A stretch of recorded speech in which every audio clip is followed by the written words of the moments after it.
Today's September 7th, 2007. We're in San Antonio, Texas.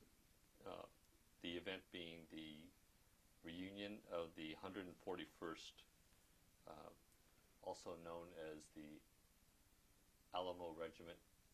And today we're interviewing Jack W. Wilson, who was also active and part of the battle for the Lost Battalion.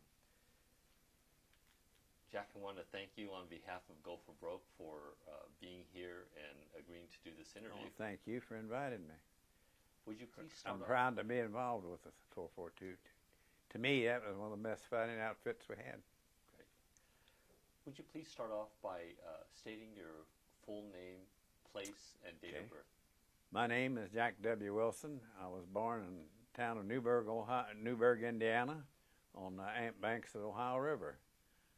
My mother was Sadie Wilson. My dad was Byron Wilson. I had one younger brother than me. His name was Gene, and he was 5 years younger. I went through Newburgh Grade School, Newburgh High School, and when I graduated from Newburgh High School, I wanted a job right away. And we had a family friend by the name of George Martin that had just retired from the Navy, and he was a lieutenant commander in the Navy. And he was in charge of the naval inspection for this LST that was being built in Evansville. And what is an LST specifically? Landing ship tank. Tank's what it was. Yeah. LST was. Well, anyhow, he told me, he said, Jack, you go down and put your application in, you got a job. And I went down right away and I put my application in. Within less than a week, they called me. Come down there and I had a job. Well, they put me up in this big building. I'm just a 19-year-old kid out of school at that time. Didn't know much. Put me up there, and they had this was a huge room up there, hardwood floor and everything. And I looked at it, and I asked this one engineer. His name was Richard Brown. The nickname was Rip. I said, Rip, what are we going to do up here? He said, well, son, we're going to build LSTs up here. And I said, well, how big are they? He said, 327 foot long, and I don't recall now how wide they were. They had a set of double doors down to the end, maybe 20 foot across at the most. And I looked down there at that thing, and he could see something was bothering me. He said, something bothering you? I said, yes, it is. I said, how in the heck are we going to get something that big through them doors? He said, you don't know much, do you? And I said, no, I don't guess I do. And yes, he said, you're mine. I'm adopting you, and you're going to stay with me. And he kept me with him all the time. We shot the base line and the center line with the transit. We spread piano wire and came down and inscribed all of this on the floor. And every move he made sure I understood it and all. Well, after several weeks, I knew a whole lot more about it, and I was a layout man for this thing. And the superintendent wouldn't pay me layout man's wages because I was only 19 years old, and he told Brown, he said, he's too young to get that kind of pay. And they paid me layout man's wages. Well, I made this engineer friend of mine mad. And he told me, he said, Jack, he said, you will get first class pay. And he said, just in a week or two, we're starting on construction for the boat. The patterns were all made. And he said, I'm in charge of the bow section out in the yards. And he said, I will have you transferred out there, and you will be my #1 layout man. He did this. And I spent the winter out there on those skids and froze my butt off and everything. And along about the middle of March, I got my notice from the draft board to report in. And I was examined for the Army. And at that time, you had a choice. You could either go in the Army, Navy, or Marines. Well, I wanted the Army. Before this came up, they interviewed me a little about what I had done in my civilian life, and I told them this about the shipyard. And this one fellow said, well, son, you're better qualified for the Navy than anything. We're going to put you in the Navy. He put me over in line for the Navy, and I said, I don't want the Navy. I was arguing with this guy, and the next line over, the fellow that was with the Army, he said, what's the matter, son? They're giving you a hard time? I said, they sure are. I said, they're trying to put me in the Navy, and I don't want the Navy. He said, what do you want? I said, I want the Army. He said, step over here. You are in the Army. I got over there, and he said, tell me, why didn't you want the Navy? I said, I helped build them LSTs, and I don't even know whether they float or not. That's okay. And he laughed. And you know, I went after that. I went back to work shipyard, and I told Brown down there. I said, Rip, I said, I'm getting ready to leave you. He said, what? What are you talking about? I said, I'm leaving the Army. I said, I'm drafted in the Army. Oh, no, you're not. He said, I need you bad here on this. You're my #1 layout man. And he said, I'll get you to Furman. There's no problem there with that. And I said, I'm sorry, but I said, I can't take it to Furman. I said, everyone I grew up with and all my friends are gone. I said, I'm going too. I said, this is my country. And I went. And it wasn't too long after that I got to thinking about what a mistake I made. Well, I want to take you back toward the beginning here. And actually something we didn't get was... Howard? I want to take you back because we missed a few facts here. Okay. So could you please state your date of birth and place of birth? Oh, I was born in Newburgh, Indiana, January the 3rd, 1924. Now, you mentioned your parents' name. Could you state your father's name again for us and tell us what he did? My father's name was Byron Wilson, yeah. And my mother's name was Sadie Wilson. What did Byron do for work? Sir? What did he do for work? My dad worked at Servell back at that time. He made Servell refrigerators. And my dad had a lot of history behind him. He originally came from Kentucky in an area where they had a lot of coal mines. And he went to work in a coal mine when he was 15 years old. And he drove a mule. That was what he did. And this part of Kentucky, back in those days, coal mines went down or something, and Dad's family moved to Newburgh. And Newburgh at that time was really booming with coal mines. There was about a half a dozen coal mines within a 20-mile radius around there. And Dad worked in that coal mine for quite a while. And then he quit that, and he went in the ice business. He and his dad had ice business going with it. And Dad had an old Model T truck that had solid rubber tires on it. You had to crank it to start it.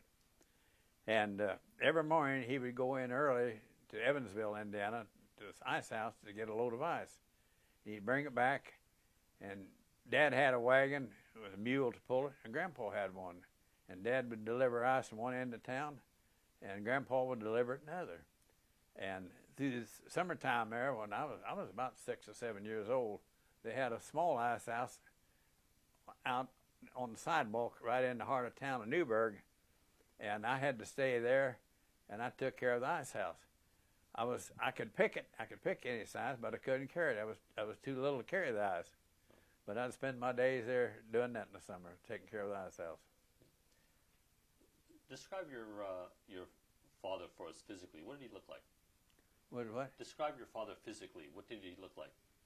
Oh, my dad was about 6 foot tall, I guess, and he had done manual labor all his life, and he was a pretty good man all the way through there, you know. And finally, Dad died. My mother died first. My mother died at age 83, and she had a heart attack.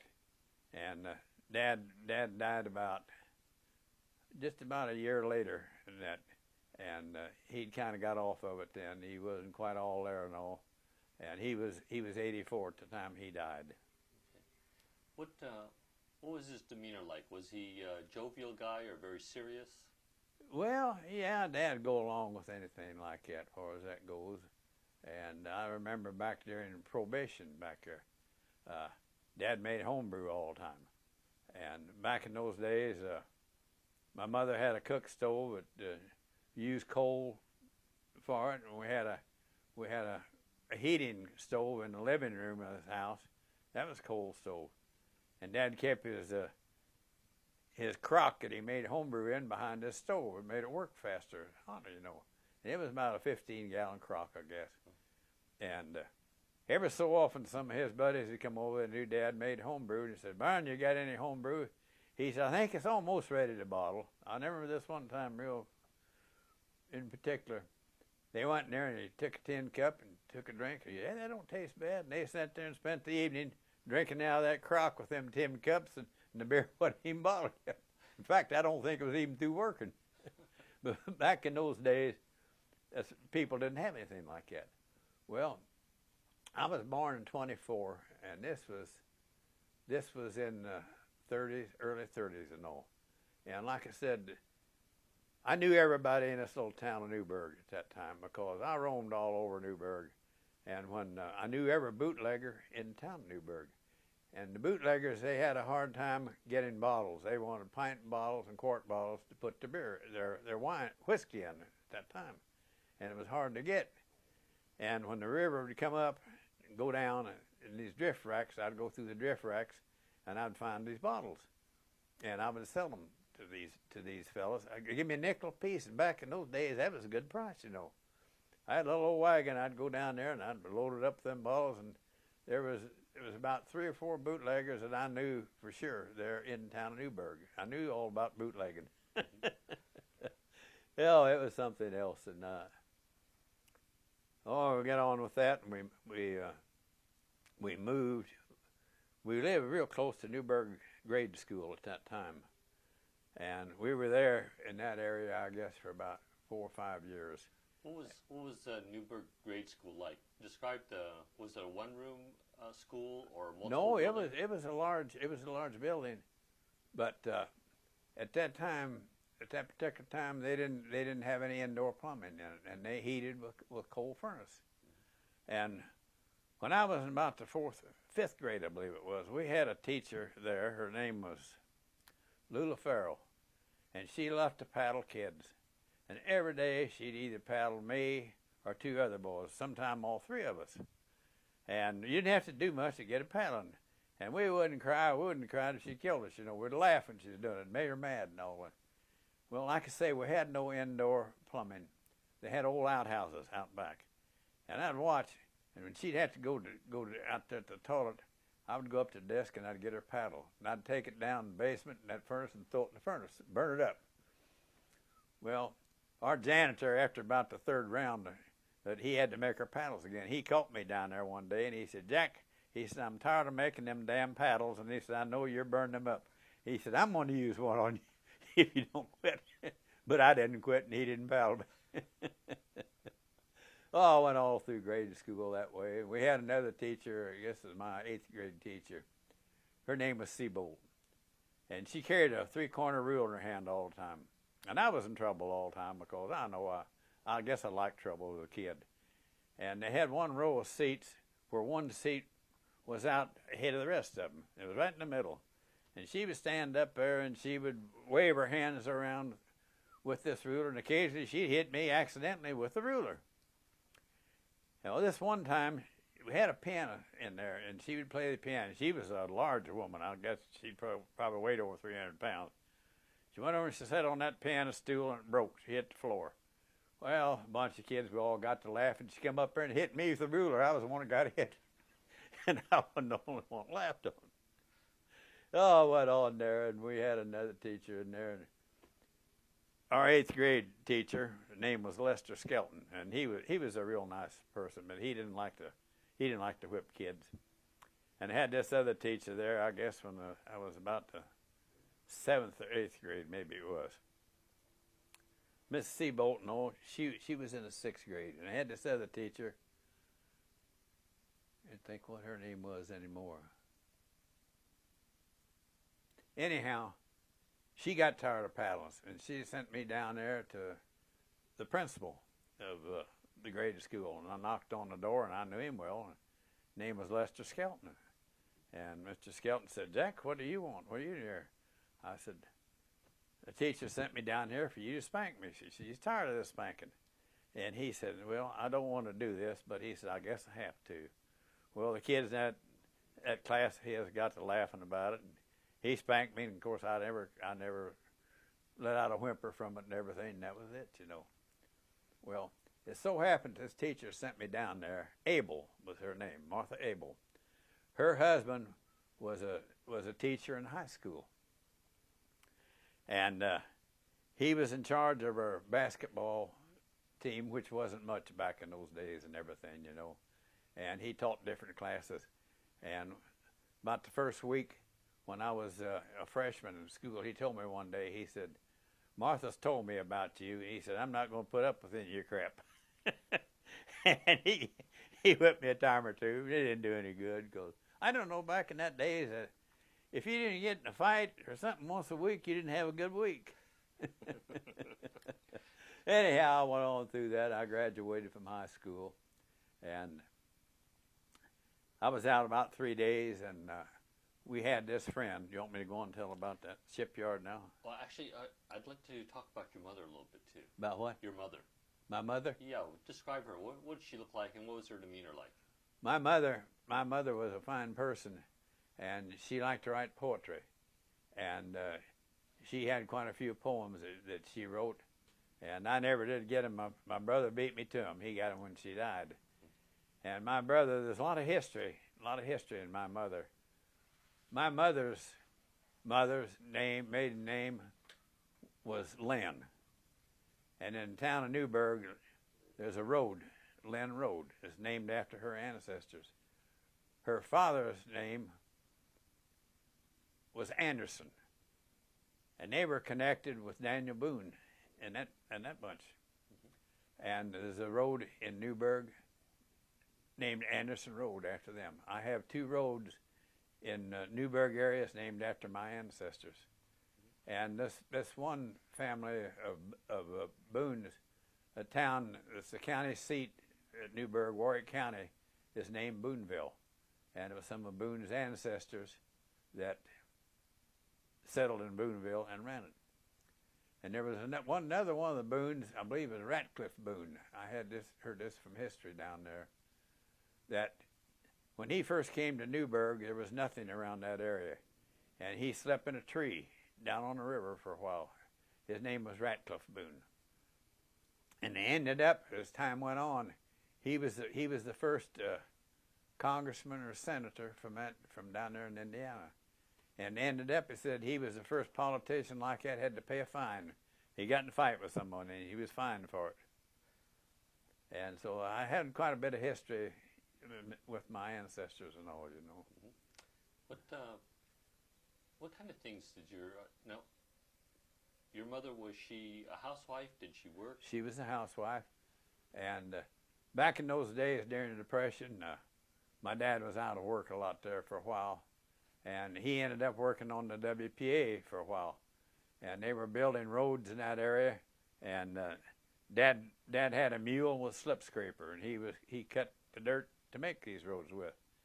And my mother was an excellent cook. And a lot of times on weekends, mother would bake fresh bread and kuchens and things like that. And what? Kuchens, they called them. It was a delicatessen that you bake, dinner roll, something similar to that. And she had several people in Newburgh that always buy them. And when she would make them, she'd let them know, and then I would deliver them to people like that. And back at that time where we lived, a fellow, I can't recall his name anymore, but he had 3 or 4 cows in a pasture right next to us, and he sold milk. And my mother would go up there on Saturday morning and buy a gallon of milk from him, 10 cents a gallon, if she had the 10 cents. Dad, he was, like I said, my dad, he had horses and he had mules and all when he was in this nice business. And Dad loved to trade.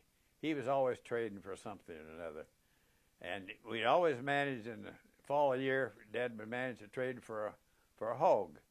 And we would butcher it, and we'd have meat. Dad would have it cured down, you know, and salt it down. And that would be our meat for the winter, would be this pork meat and everything, you know. Salt is the devil. What was the family religion at your home? Where's what? What was your family religion? Religion? Yeah. My family religion was Protestant. Yeah. And did you attend regular services, or was it too rural that it was difficult to get Later on, after I married, my wife was Catholic.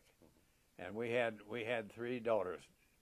And I joined the Catholic Church because I wanted the family to all be alike. And I'm Catholic. It's my religion now. When back in your youth, did you, as a child, did you attend regular services, or was that too difficult, too distant? Was what? Did you attend regular services? Well, I went to Sunday school as a kid. We had this one teacher there. His name was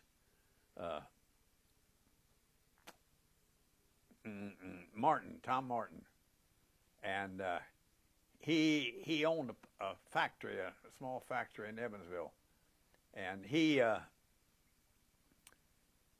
taught a Sunday school class at the Presbyterian Church in Newburgh. And if you attended the class and didn't miss a Sunday, you get a .22 rifle. Well, I joined that, but I never could quite make a year. And then on some of them, he had a real nice yacht. We called it a yacht. They had sleeping quarters on it, and it was probably about 30 foot long. And he would take some of the boys that went to church steady. He'd take them on cruises up and down the river. Well, I never made that because I didn't go enough. But I got to know him real well, and he belonged to my American Legion, and he was a World War I member. And when he died, he was about 100 years old, and I knew him real well. And another fellow and I used to always go to get his dues. We'd go to his house to get his dues. And I said something to him one day. I said, how come you don't send your dues in? He said, if I did, then I wouldn't get to see you and this other boy, Jack Stacer. And he said, I knew you'd be here. And that's the way we got his dues all the time.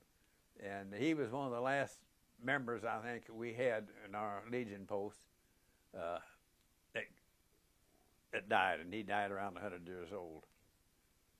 And I'm the oldest member of the Newburgh American Legion post. And I belong to it since, I was discharged from the Army before the war was over in Japan. And it was July the 12th, 1945. And I was home about 2 or 3 days, and one of the fellows caught me down on the street in Newburgh and signed me up for the American Legion. And at that time, the American Legion had 2 meetings a month, the first and third Wednesday of every month. And this fellow, he was a dentist in college. And he said, Jack, come to our meeting. We're going to have a meeting just in a few days. And I went to that meeting. This was in July. It was an old brick building. It had been a coal mine building in that area at that time. And the Legion had bought that, and they were trying to redo it and make a decent home out of it. Well, anyhow, I went to this first meeting. And the heat they had in there for that winter was an old coal stove with a pipe sticking out the window. That's how they heated it. We had three brothers that were World War I members there. Breezes boys, Harold, Oscar, and Louis. Well, Harold Breezes was a retired engineer. Oscar Breezes owned a flour mill there in Newburgh. And Louis, he was a painter and paper hanger. And one of those Breezes got up during this meeting and said, I make a motion that we take that stove down for the summer. One of the other Breezes boys got up and said, well, now if we do, we got to put it back in the winter. Well, they chewed this thing back and forth for 20 to 30 minutes, and I thought, what kind of a damned outfit have I joined here? And I didn't go to another meeting for a while. But finally, they got a hold of me, and they said, Jack, come to the meeting. We need you, you know. And I found out what it was when I got there. They wanted me to take over the firing squad for the honor guard. And I did. I took it. And at that particular time, all we had on there was old World War I fellows on this honor guard. And one of them, the name was Rube Williams. He was a Spanish-American War veteran and a World War I too. But he never missed a funeral or anything, and we had to have it. And our weapons that we used were 45-70 Craig rifles. They were Spanish-American rifles. Spanish-American War. And the barrel was that much longer than old 3 Springfields and all. And we had this for quite a while, and gradually more people were being discharged, you know. And I worked them into the firing squad, and finally we had all World War II veterans in there running this firing squad. Well, we went on with this quite a while, and finally we outnumbered them. And I was commander of this post in 1951. And up until then, all the entertainment they had was penny ante bingo, pie suppers, and things like that. And a bunch of young fellows had been through all what we had. That didn't go over too good. Well, we won beer license. They didn't want it, but we outnumbered them. And like I said, when I was commander, we got bear license for it. Some of them got mad and they quit, but gradually they came back again. And we had a fine post there. And we got enough of us in there World War II, then we did the work. We started remodeling this building, and we made a fine post out of it. And we did all the work ourselves on this thing. What year did you join? Sir? What year did you join? What year did I join? 1945. And I have a pretty plaque on the wall that they gave me for this thing. Like I said, I have been a member of that post for 63 years now, what they call it and everything, you know. And when they dedicated the ground for the World War II monument in Washington, D.C., my Legion post sent me and a fellow out of the Navy to Washington, D.C. to represent our Legion post. And we went, came back home, and after this thing was built, they had dedicated the monument. They sent me and my wife to represent them on this thing. Well, I had already been committed to go as guest of the American Legion for this thing. And shortly after that, I was contacted by 104.42. They wanted me to come and be with them on that. And I told them, I said, I would like to. I'd really rather be with them, but I'm already committed to be the guest of the American Legion. Well, I spent a lot of time with the 104.42 anyhow, the way it was.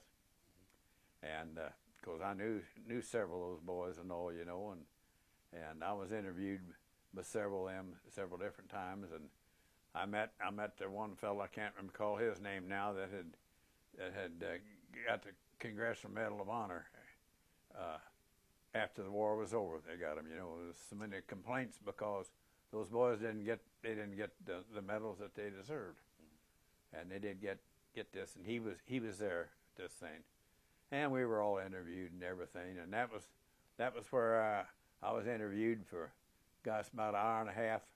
It was all put on tape, and it went in this place I was telling you about there in Washington. You know, I can't think of the name of it. Yeah. It was in there. Is that the Library of Congress? Library of Congress, yes. Yeah. But in that thing after that, there was people running around all over there with camcorders, you know, and I had my Legion and my honorary membership medal from the 442. They gave me that. They considered me an honorary member, and I put it on with mine. And I was interviewed, my God, I don't know how many times. It seemed like I wouldn't go a half a block, and somebody was the camcorder interview me for this and all, you know. And it was really something. Yeah. I want to take you back again and ask you, you know, at your home, what was a typical meal that your mother would make? What was something that my mother what? Yeah, what was a typical dinner for you? What was typically made for dinner? What would your mom cook? Oh, my mother cooked about anything anybody else did. Of course, we had a lot of Navy beans back that days, and my mother could make biscuits that was out of this world. And my wife later on, she tried to make them like Mother, and she couldn't. She get real mad. Mother told her out, and it didn't work. Mother was a good cook. Mother was a real good cook. And like I said, through the winter months, we had pork all the time because Dad get these hogs and we butcher them and everything, you know. And then other than that, just about what anybody else would have, I guess. What was that? What was typical for anybody else in that area? Typical meal? Yeah. Oh, pork shoulder, pork roast, maybe ham, and you'd have mashed potatoes and gravy. Green beans. Dad always raised a big garden, and Mother canned green beans, and she canned tomatoes. She made ketchup. Dad loved ketchup, and Mother put up 100 bottles of ketchup every year, and Dad liked it hot, and he raised peppers. Well, I started in as a young kid using that ketchup, hot ketchup, and a lot of people couldn't touch it because it was too hot for them. But I was used to it, and I liked it, you know. And Dad always raised a big garden. He had all this stuff, but he didn't have room where we lived to plant corn. But you could plant little stuff in there, you know, and you plant carrots and peas and butter beans and stuff like that. And Mother would can peas, she'd can butter beans, and and a lot of things. And usually we knew someone that had a big patch of corn, and she would buy corn, and she would can corn too. This was before the days of deep freezers. People didn't have deep freezers back in those. You had this stuff, you had to can it. Yeah. And our pork sausage, made sausage when Dad had this hog. We had an old fellow there that knew how to make sausage real good, and he always come and help Dad on this butchering, and he'd make the sausage. Well, we didn't have a stuffer, and we had to pat it out. We'd make patties with it. And Mother would put them in a fruit jar, and then when we were rendering out the fat for lard, she'd pour that hot in there, and seal it up, and then you turn it over, and then you had to seal the top of that jar and everything. And we had the sausage that way out of a jar all winter long. And like I said, that was back in the good old days during the Depression. Share a moment that in your mind was a special time that you and your mother shared. My mother what? Tell us about something that stands out in your mind as a special moment that you and your mother shared. Well, my mother was a very intelligent person. In her young days after high school, she went to business college in Evansville. And early, when the coal mines were going, this one coal mine Dad worked in, she had a job in the office that she did the book work in it and everything, And from time to time, like I said, she had jobs like that, but she never had anything too steady after that. And the mines were closed down, and Mother did a lot of cooking. She enjoyed cooking and all, And like I said, a lot of times she would bake us fresh bread and coochins and stuff of that and sell it to people in town, But that was the main thing Mother did. Yeah. Do you remember something that she specifically did for you that really stands out in your mind, in your memory? Well,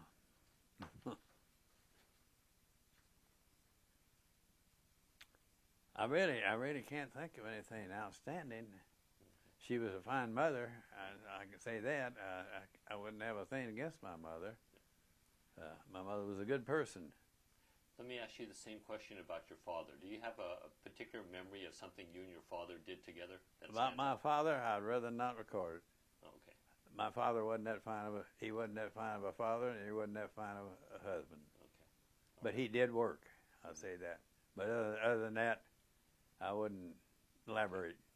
How about your brother? Was it just the two? My brother was too young. He's 5 years younger than me. Mm-hmm. And the time the Korea War came along, he was married and he had a family started, and he never went to service that way.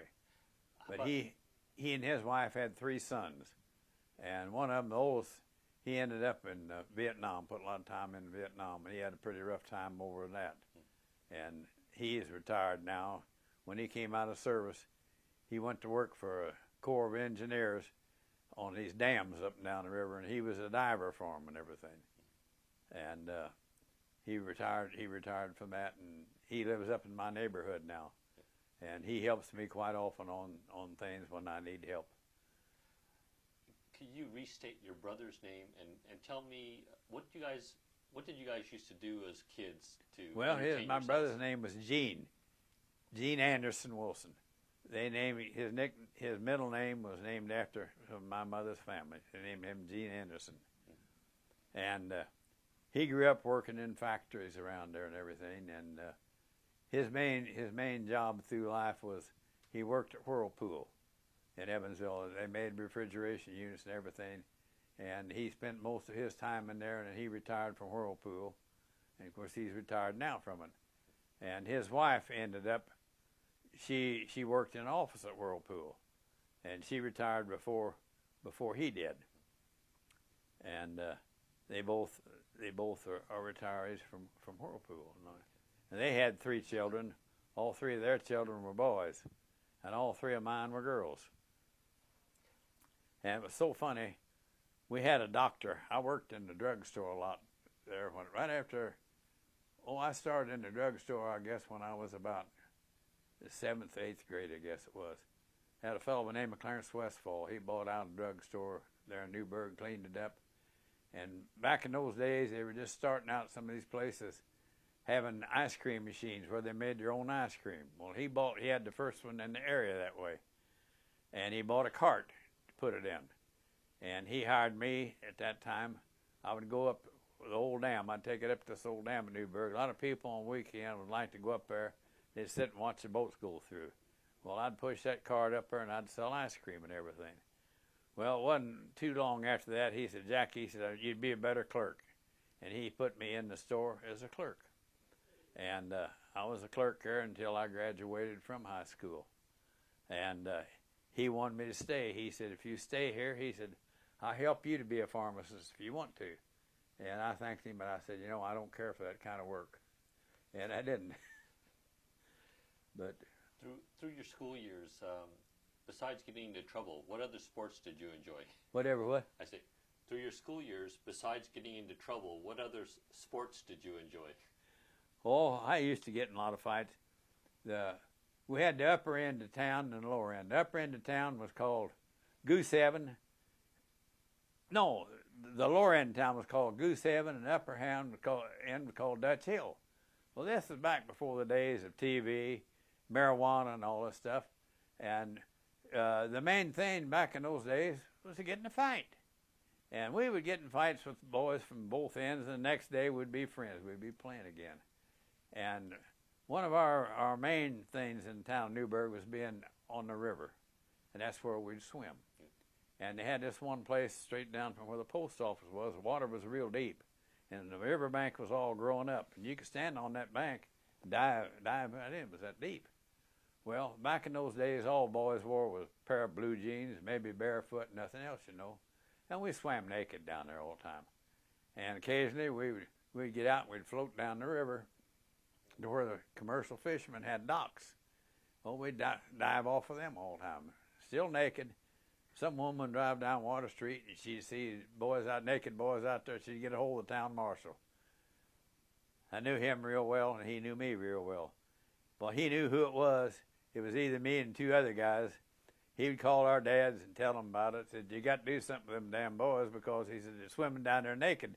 Well, we'd get our butt spanked. Next day, we'd be back again. Didn't make any difference to this thing.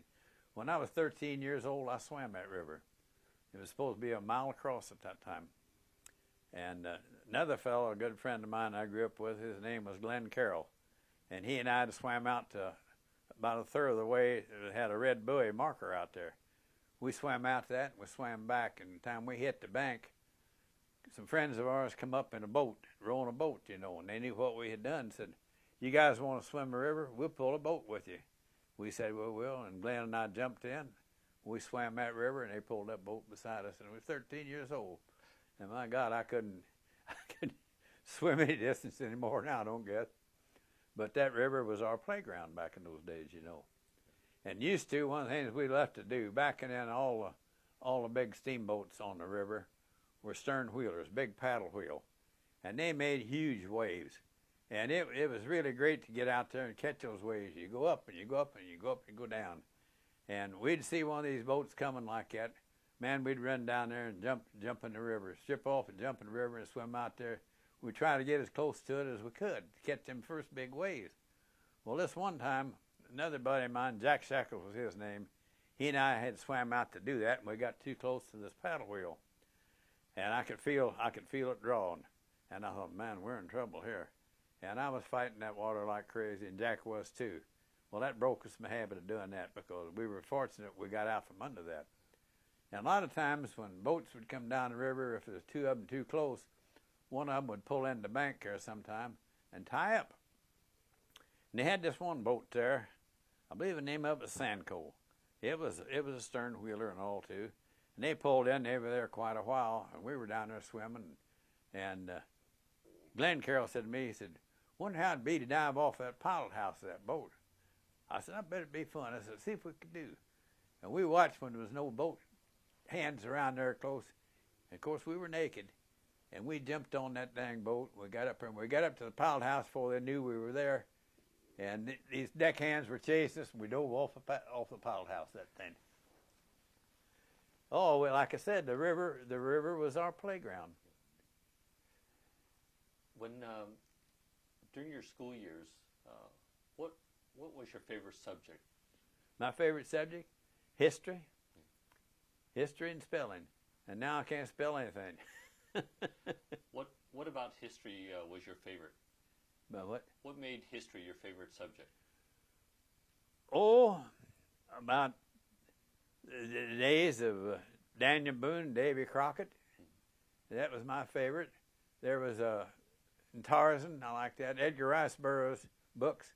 We lived close to the library. We had a library in Newburgh, and I knew the librarian real well. We lived real close to it, and she'd get a new Edgar Rice book in there. She would send word down to me, and I'd come and get it. And all these Tarzan books, and like I said, the stories about Daniel Boone, Davy Crockett, and all of our people like that. And I read all about the Alamo. I knew all about the Alamo and everything back at that time. It was recorded in these history books, you know.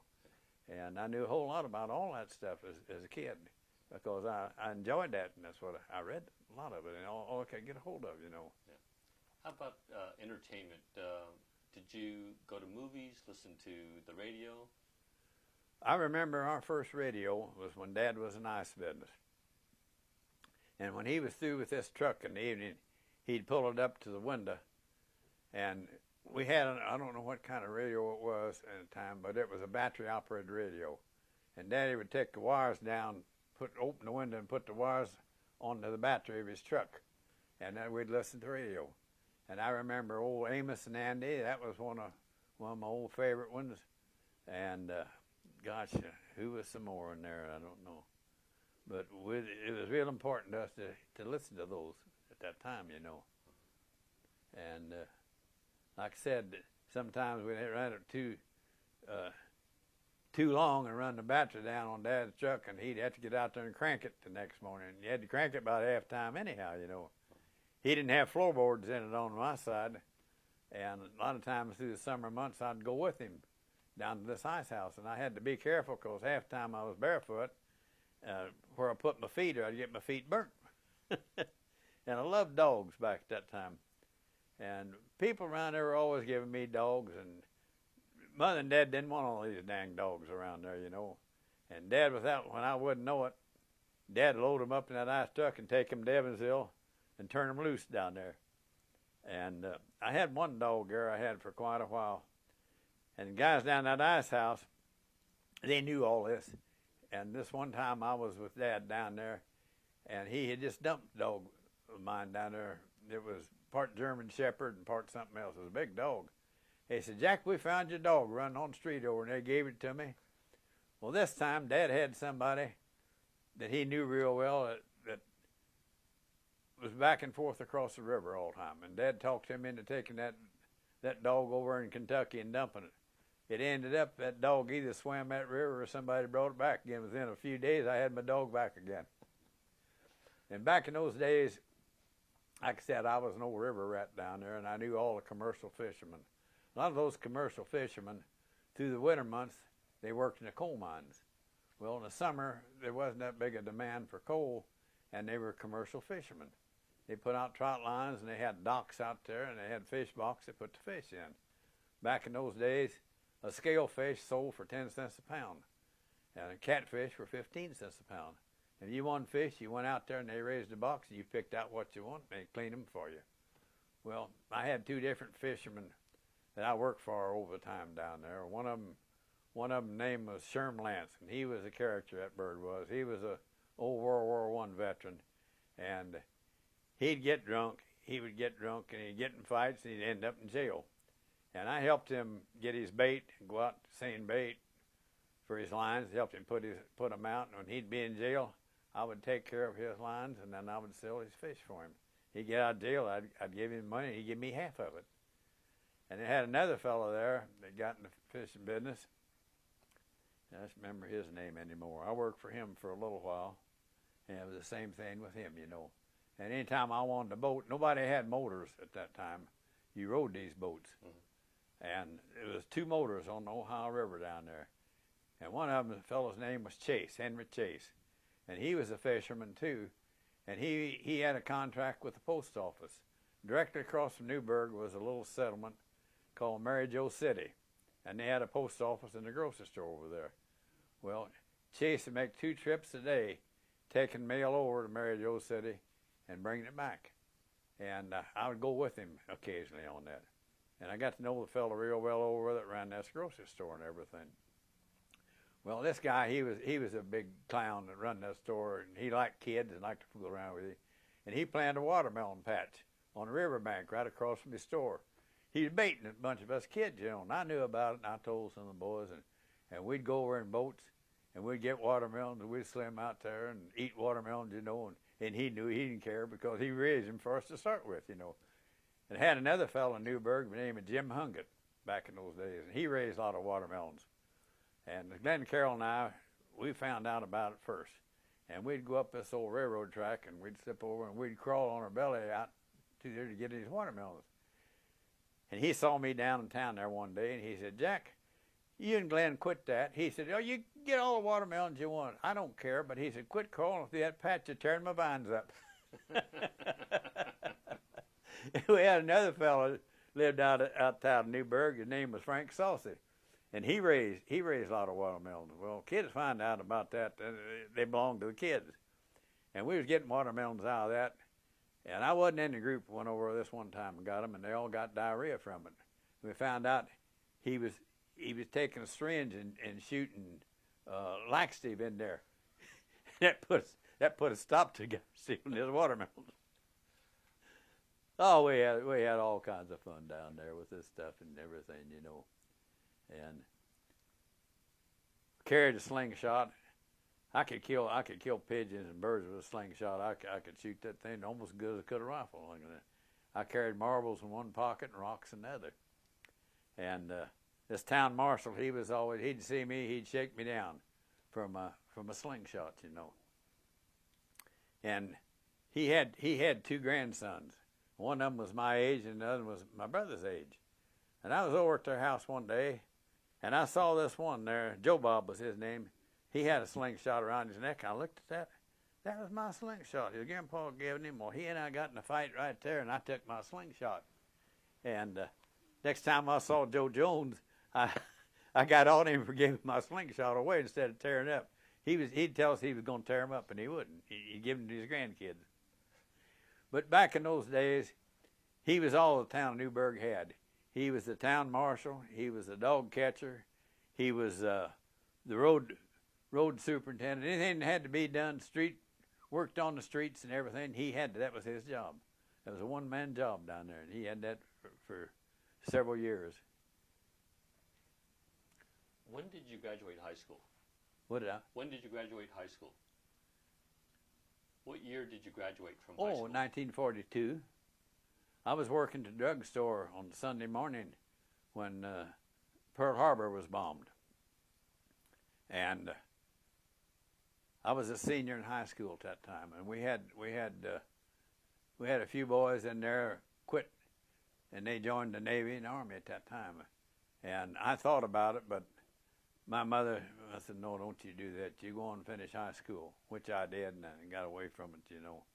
But several boys did that. They quit school in the senior year, which was a sad thing to do, really. And they joined. I had one I know that joined the Navy, and I knew another that joined the Army. And it was just a bad thing to do back then. How did you hear about the attack on Pearl Harbor? Did somebody come in and tell you, or was it I was radio? working in the drugstore that Sunday morning, and it came over radio. And there was another fellow and I, his name was Elridge Rust, and he was about 4 or 5 years older than me. And he was one that took care of the ice cream making. And he had the radio on, and he came over and he said, "Jack," he said, "I want you to come here and hear this." And he was telling about Pearl Harbor. And that was on the Sunday morning when this came over the radio, you know. And that was where I heard about it the first time. What came to mind for you when you heard about this attack? Well, I had a great love for my country, always did. I loved outdoors and appreciated what we had and everything, you know. And that's the reason I never took that deferment when I worked at the shipyard, you know. I wanted to get in the middle of it myself. And I was always glad I did. And I had a couple fellows back there that I grew up with that they found ways to stay out of the Army. And when they'd see me coming after the war, they'd managed to get away from it. They didn't want to talk to me on this because they were trying to hide it. And they were ashamed of themselves what it amounted to, you know. And I thought, well, I never had anything to be ashamed of myself. And I told this one that one day, I said, I can look anybody in the eye myself, and you can't. And he apologized to me. He said, well, I'm sorry that I didn't go. I said, yeah, bull. I don't believe that.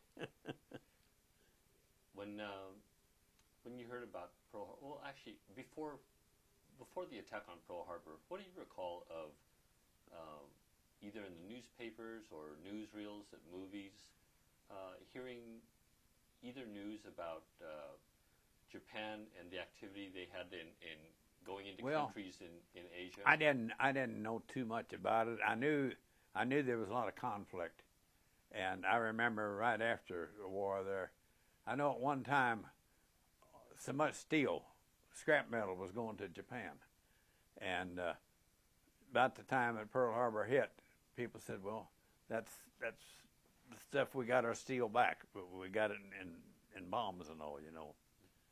And other than that, I really didn't know that much because I had other things on my mind, I guess, back in those days, you know. How about the war in Europe? What do you recall hearing about what was going over there before Pearl Harbor? Well, I kept up with it pretty well, and I remember real well one thing over there when the British and the French, when the Germans drove them to Dunkirk, I believe it was, the evacuation. What a terrible thing that was, and it wasn't long after that the United States got into it, and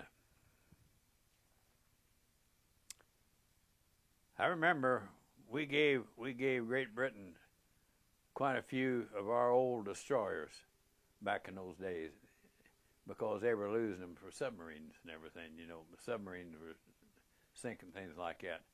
And in my personal opinion, if the United States hadn't went in more when we did, Germany would have had it. It amounted to, you know.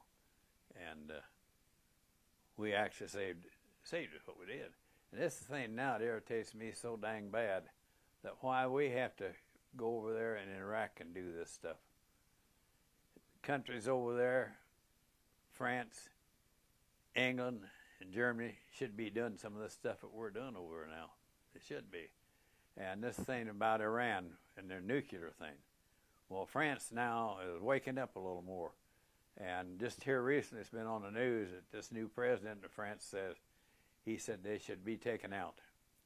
And I wouldn't be surprised any time because this premier that they've got in Iran, he's a nut as far as that goes, and I think he's wanting us to come in there on him. And they keep showing all these soldiers that they're dressed up in some of these uniforms about like Adolf Hitler had his, and the way they march, you know, they march like a bunch of ducks on this thing and everything. You talk about his elite force and everything. Well, we could cure that, I know that, but I hope we don't have to because we'd lose too many more men. The sad thing about it was during World War I and World War II, a lot of fellows cracked up from some of this stuff. Nerves had them, and that was called shell-shocked. Now we got so much of this, it's got a different name to it. What do they call that now? Post-traumatic stress. Traumatic stress, yes. And there's more of them.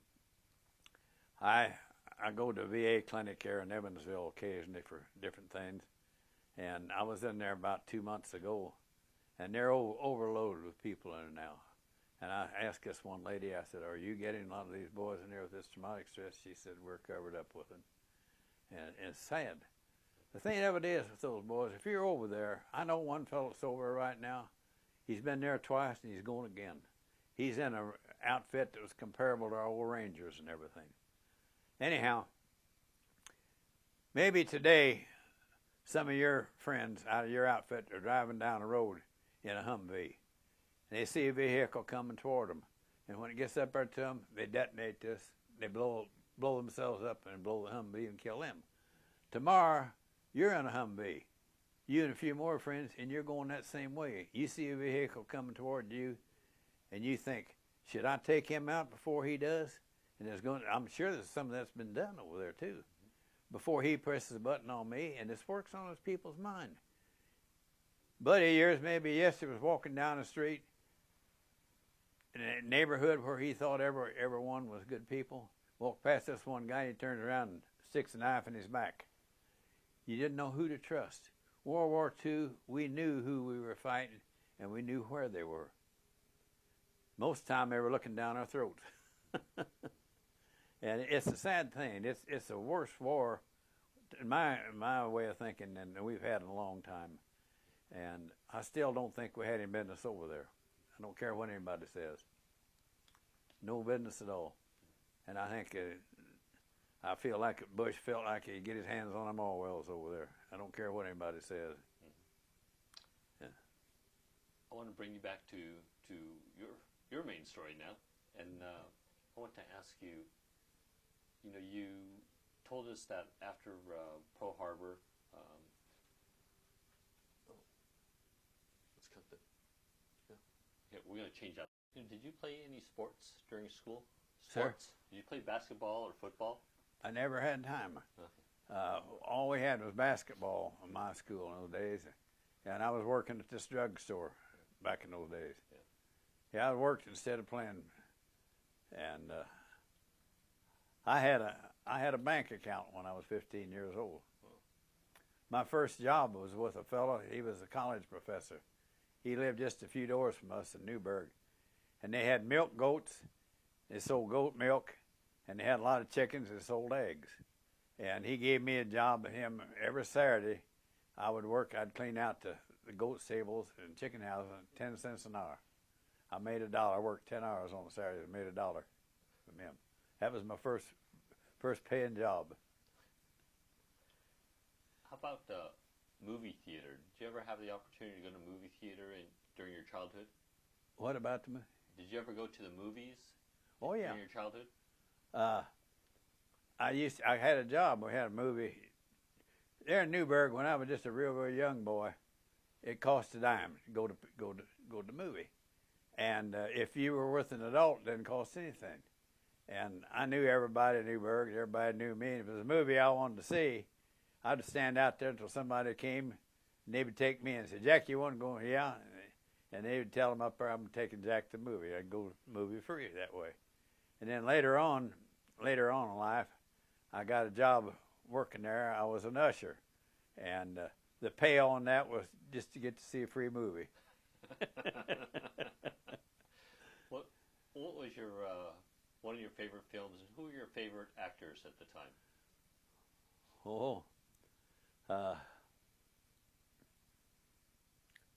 Gosh. I guess old Gary Cooper was one of them. Trying to think what this other one was. I don't know. I can't recall right now what there was. What kind of film did you like? Did you like the musicals? Oh, I like adventures? action movies. Yeah. A lot of old western, a lot of old war movies and things like that and everything. That was my favorite back in the days. For your time, how long could you stay in the theater? How long did I what? Could you stay in the theater in those days? Oh, I don't know. Would you be able to see the film over and over, or did you? Oh no, I would watch it one time, yeah. And that was all. And back in that time when I said we'd wait out there for someone to take us in the movie, my dad was in ice business, and their air conditioning in there was they had a huge fan down there underneath where the screen was at, and Dad sold them the ice for it. He would carry a couple 100-pound ice and they put it in a big tub in front of this fan. And this fan blew over that ice. That was the air conditioning that showed in those days. Back now, after Pearl Harbor, and you talked about getting the job working on the LSTs. Yeah. At what point did you actually join the Army? Yeah. When did you actually join the Army? Well, actually, I went in the Army. I think it was about the 28th or 29th of March is when I went in. This is 1942? This is 1943. Oh, 43. 1943. And they sent me to Fort Benjamin Harrison up in Indianapolis. And I was there for, 4 or 5 days, I guess. And I got my Army clothes and everything. And from there, they put me on a train, and I went to Camp Blanding, Florida. That's where the 36th Division had just done some training there. And like I said, this was in April. And they put us in these old barracks down there, wooden barracks, and you could stick your fingers through the cracks. You could see daylight all through them. Well, we were in winter uniforms yet when we got down there, and it was hot as the devil. But at night, it was cold after the sun went down there in April. And we would go through there, and I don't know what blankets they had we put on the bed, and take those old overcoats and put them over on us too, because it was just cold as it would be, and they didn't have any heat system in those things or air conditioning either, as far as that goes, you know. And that was our basic. Well, I had 13 weeks of basic training down there, and I really enjoyed that myself with this stuff. And this one time there, I knew better than volunteer for stuff like that. But this one time, they pulled us out after supper out there and said, "We need a volunteer to do some carpenter work around here." Well, I had done a little carpenter work as a kid. And I thought, well, I'll go with that. And my buddy said, "You damn fool, you know better than that." Well, it ended up, it was carpenter work. And I spent the day down there making a mat for them for the walk-in cooler they had. But I had to rip the boards up in pieces about that wide with a handsaw, and it took me all day to do it. And it was so funny. I had no idea that they were scheduled for a 20-mile hike that day. And when the guys came back in that evening, they said, "How in the hell did you know that we were going on this hike?" And they wouldn't believe me. I said, "I swear to God, I didn't know." We said, "Well, we knew you wouldn't volunteer for something." I said, "You had to know." And I didn't know. It's just the way it hit. And they made this hike, and man, they come in. This is full field pack, and it's hot as the devil down there too, you know. And I got to laughing, and some of them out there got mad as hell at me over there. But I didn't know. Who are the guys that some of the guys that you served with? They were what? Who were some of the guys that you trained with? Some of the guys that became your friends? Oh, I had one fella.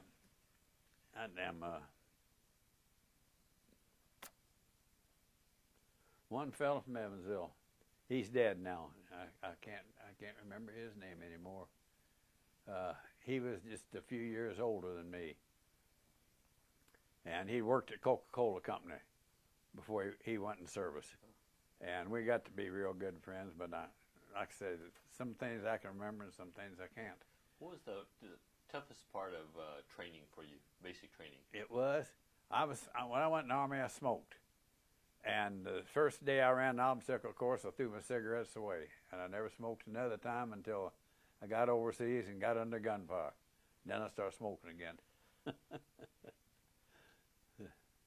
What did you like the best about basic training? About what? Basic training. I don't know. I enjoyed it all. I guess I enjoyed those machine guns. And they put me on. I was in a heavy weapons company, and they put me on machine guns, and we had to know how to strip those things down. And I got where I could detail strip mine blindfolded. We were supposed to do that, you know, and I got pretty good with that, I guess. And they had me classified as #1 gunner on them. And we had obstacle courses out there that we had to go ourselves under machine gun fire. You crawl on your belly through there. Well, I did that, and then they put me on a gun, and I fired a gun on there when the other fellows were going through this thing.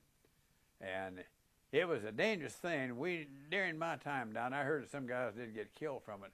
They got excited and stood up. because they were always detonating things. They had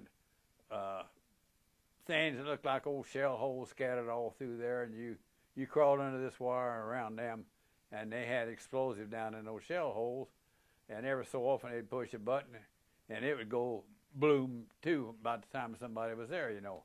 And it was just natural for your reflexes for you to jump something like that if you know it was going to happen. And they, like I said, it never happened when I was involved in it, but I did hear about it a few times that a guy or two jumped straight up when it happened, and it was killed by machine gun fire when they did that. They didn't know this was going to happen. It was a dangerous part of training, what it was. It really was. What caliber machine gun were you firing on the course? What kind of what? What caliber machine gun? It was the same thing I was in. It was 30 caliber. It was a gun. That's the gun that was the main machine gun during World War I. That Browning water-cooled 30. The number one gunner carried the tripod that weighed 51 pounds. The number two gunner carried the barrel receiver, weighed 33 pounds. Number three man carried a box of ammunition and a water can. And the rest of the guys carried 2 cans of ammunition in this thing, you know.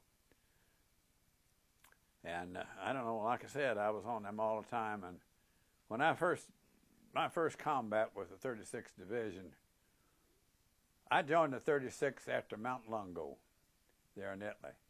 And the combat was over at that particular time. And that was a place where the Italians, you know, they had given up and they joined us.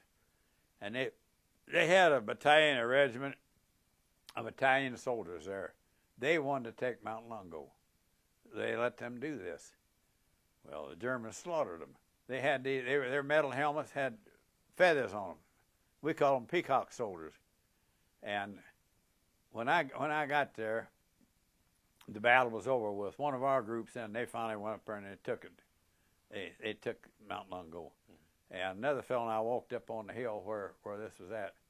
And the Italians had a hand grenade. It was the shape of a hen egg. It was about like that.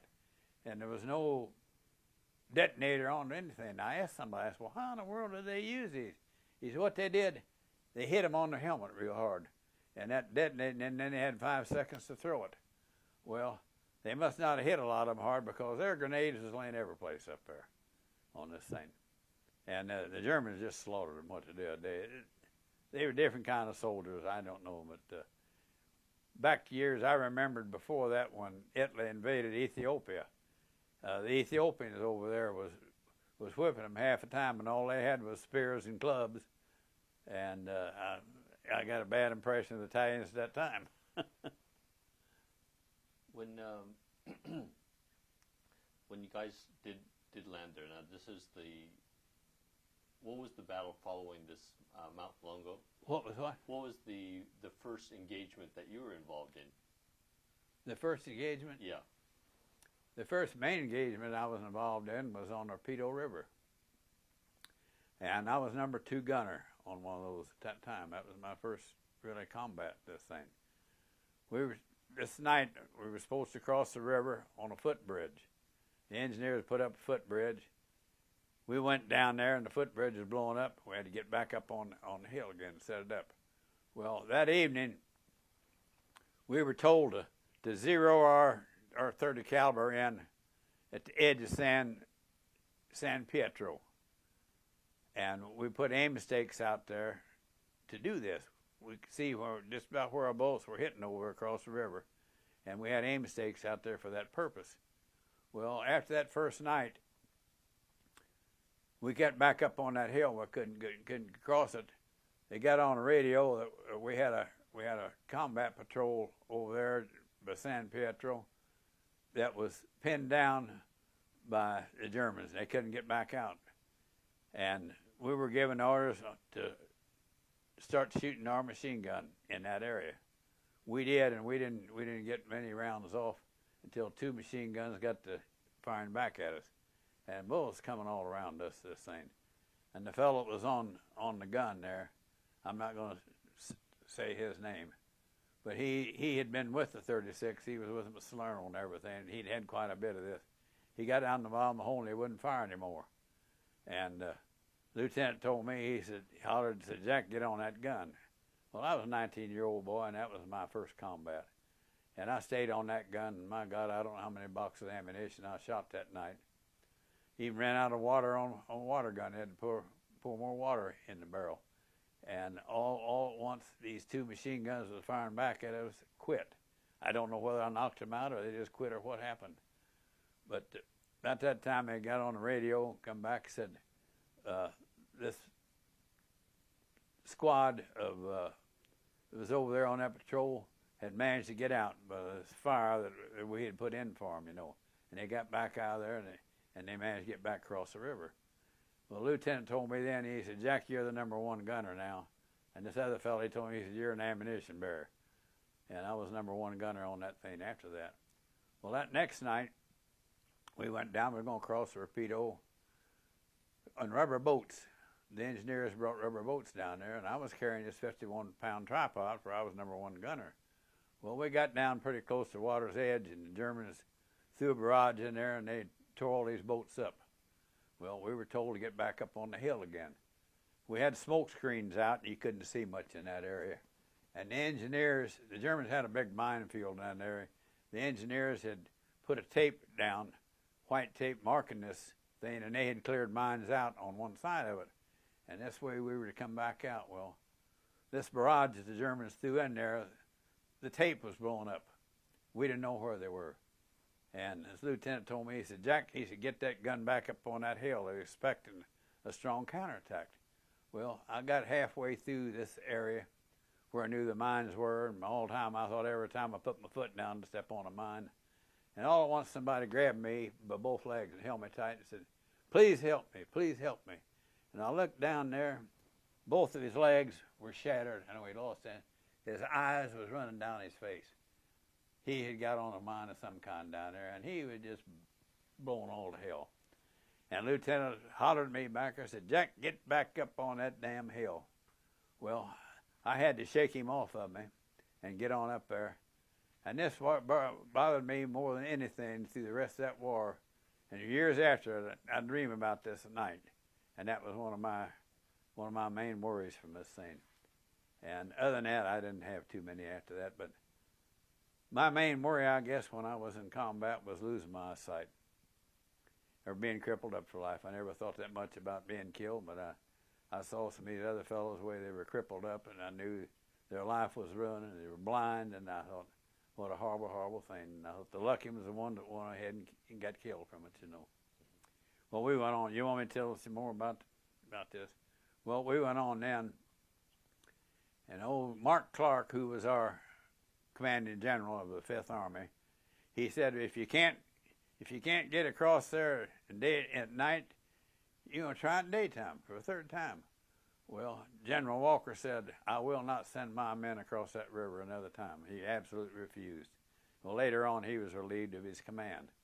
Well, they waited till nightfall, and they moved us to a place in this Larry Valley. We called it the Purple Heart Valley. And we dug in there. And you couldn't stick your head out of a hole at night because the Germans were right up above us. And you stick your head out of your hole, the sniper got you. If you had to have a bowel movement or something, you used your hat, and then you slung it out. Well, we spent 2 or 3 days there and that. And we had some fellows that come up with this stuff. One guy out of the rifle company told me he put his hand up on the edge of his hole and took a pick-matic and chopped 3 fingers off. Another one took an M1 rifle and shot himself through the hand 2 times with it. But they had been through so much.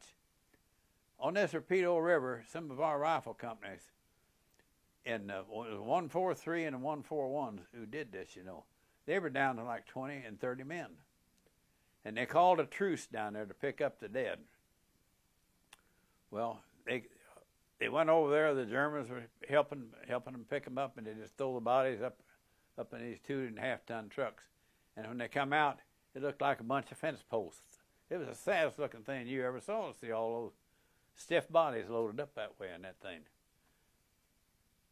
And about the time that old Mark Clark said we were going to cross that river again, the Red Cross sent coffee and donuts up to us, which we'd never had in a combat area like that.